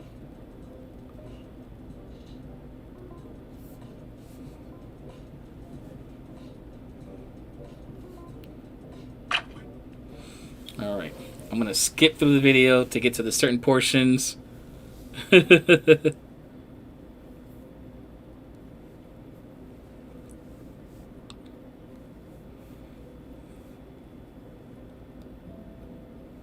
So many ads. Hurry up.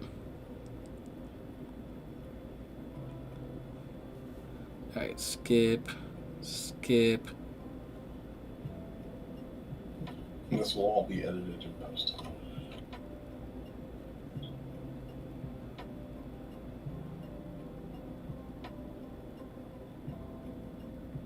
Oh, okay. I'm in the room. Let me just go back a little bit.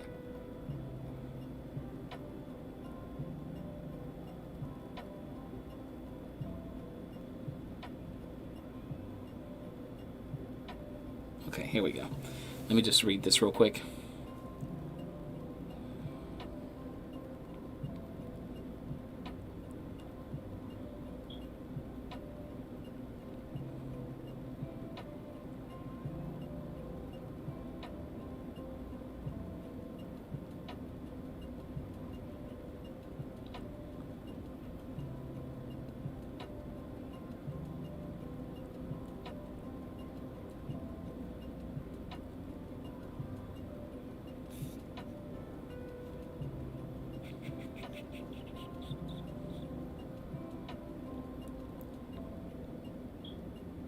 Okay, you don't really get dialogue while you're in Research Station 4. That's when the AI starts freaking out. That's what I'm looking at now.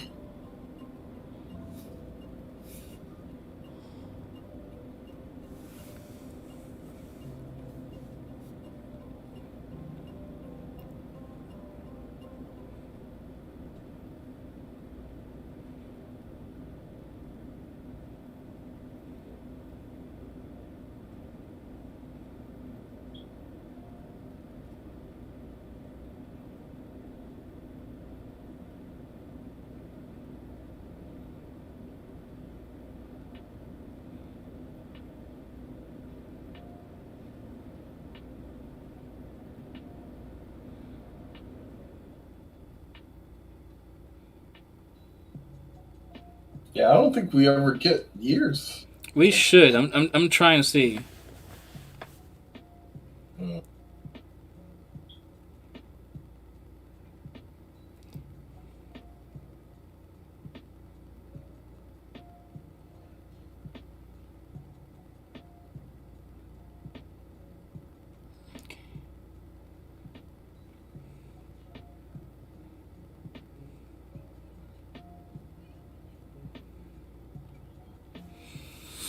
Okay.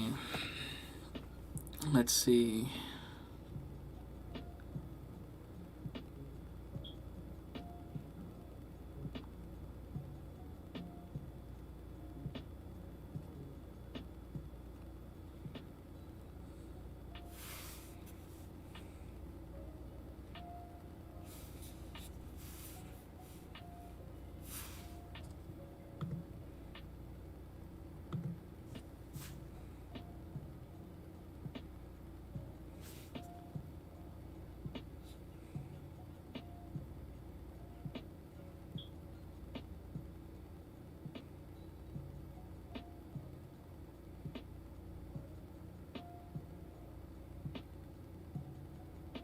But yeah, how often do we get to do this for Pokemon? This is the type of research and shit we do for like Kingdom Hearts. All right, boom. The real professor passed away during the incident that destroyed Research Station Lab 4.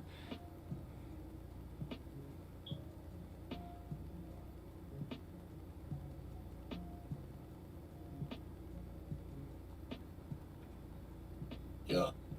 Let's see. Threw herself in front of the Koran to try to protect it.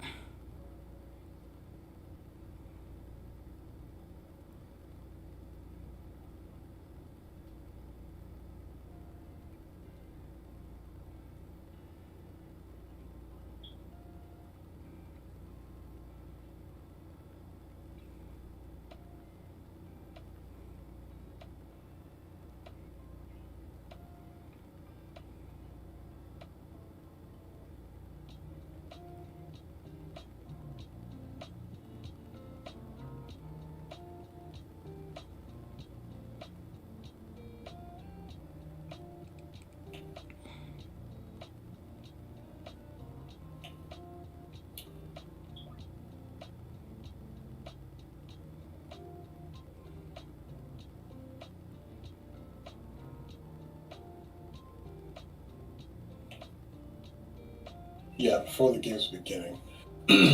Yeah, because I figured, like, as long as they don't, like, give us, like, a number of years. I think I think that I think the number is in the book. So the book that Arvin carries with him talks about when this incident happened. It's so I'm going through this portion of the story, and she's not saying in this portion of the story. She just said that she died. So essentially, they put those two pieces separate so that you don't connect the two. Because here she's specifically only talking about what happened, and where, but she's not saying when. But I remember that Arvin would go through the book with you. And when he goes through the book with you, he mentions when this took place, which I believe was a long time ago. I think it was like 150, but they're saying like 80. But that's where we get that information. We don't put the two and two together because when we hear the age of when this happened, we don't correlate to that mattering with who it is that died. So they might have done that on purpose to try to like separate the two events in your mind, but really it's both to one. So I guess at this point what we would have to do is just kind of go back to where in the book, where in the story does Arvin go over with you what the book says about when this incident took place?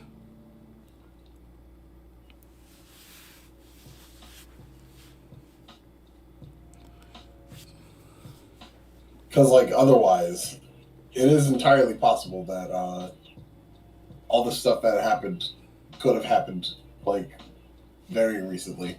Because, like, because no one had ever seen a Koraidon or a Miraidon before.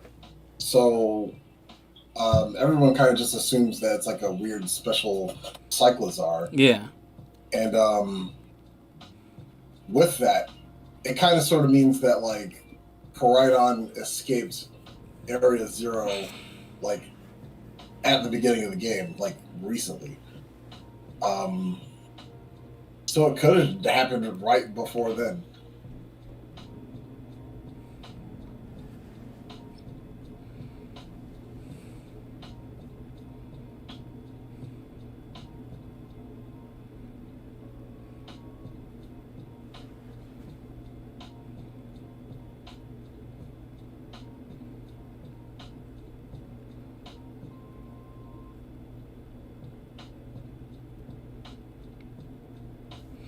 But yeah.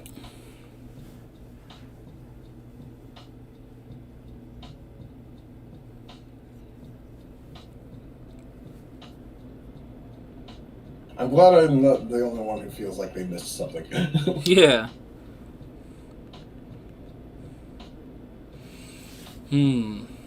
Yeah. If anything, what I'll do is I will go and just start looking through the interactions between Arvin and you about the book. And when I find that, I'll send you the information on it so that you could see what I was talking about. Yeah. Boom! Wait.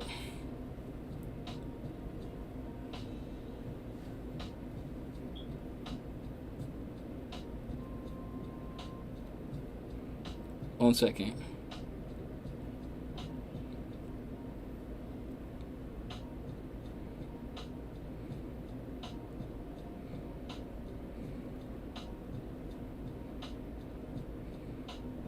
On the side, I think another thing that kind of needs to be fixed in terms of like gameplay stuff. For whatever reason, when you're in multiplayer, in Area Zero, you and other players are invisible to each other, even if you're in the same area. Like, it's not a terribly big deal because it still functions correctly. Yeah. Like Pokemon will still spawn for each other, but like, it is a little annoying because like we're shiny hunting there for like Great Tusks and Slitherwings, and because the map doesn't work, kind of have to like keep track of where you are manually. Yeah. And landmarks and shit. So like I eventually found a Great Tusk.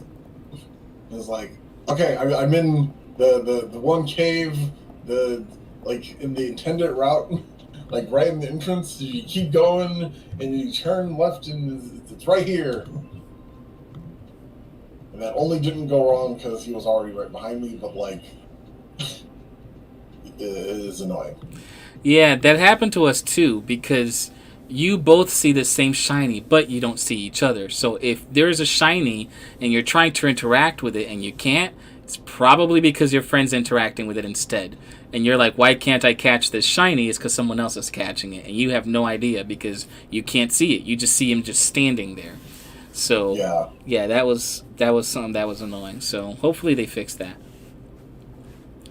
But yeah, so I just watched in the first lab, they mention that the lab was constructed 87 years ago. And then they continue to talk about this, but I was pretty sure that the professor was the one that was there when the lab was constructed. I don't know. I'm gonna have to I'm gonna replay the game all over again, or Scarlet version, I should say.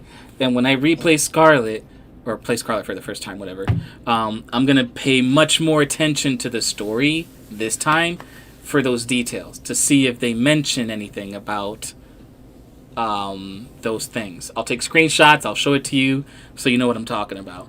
Maybe it was a misunderstanding in the first place. Maybe I took that the lab being constructed 87 years ago meant that the professor was there when the lab was constructed 87 years ago, and hence when he died back then would be then.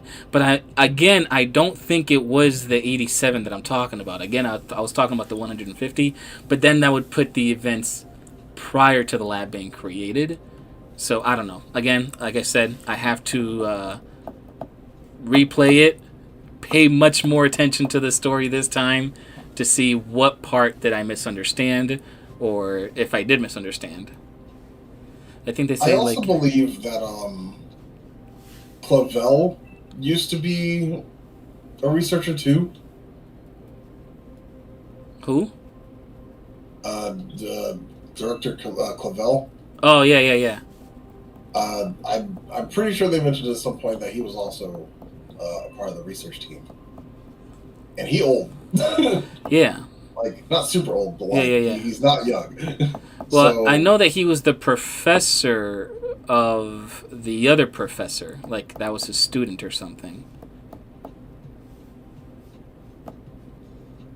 Yeah, so it's kind of checking out. Like, I don't know if Clavel is 80 plus. I don't think he's not. He's that old. Yeah. But if anybody were to build the research center, and maybe he was like an early, like, just, I don't know, was a part of the team early on, and then took on Sada and Turo as apprentices, and then they eventually took over. Yeah. It seems plausible. So, yeah.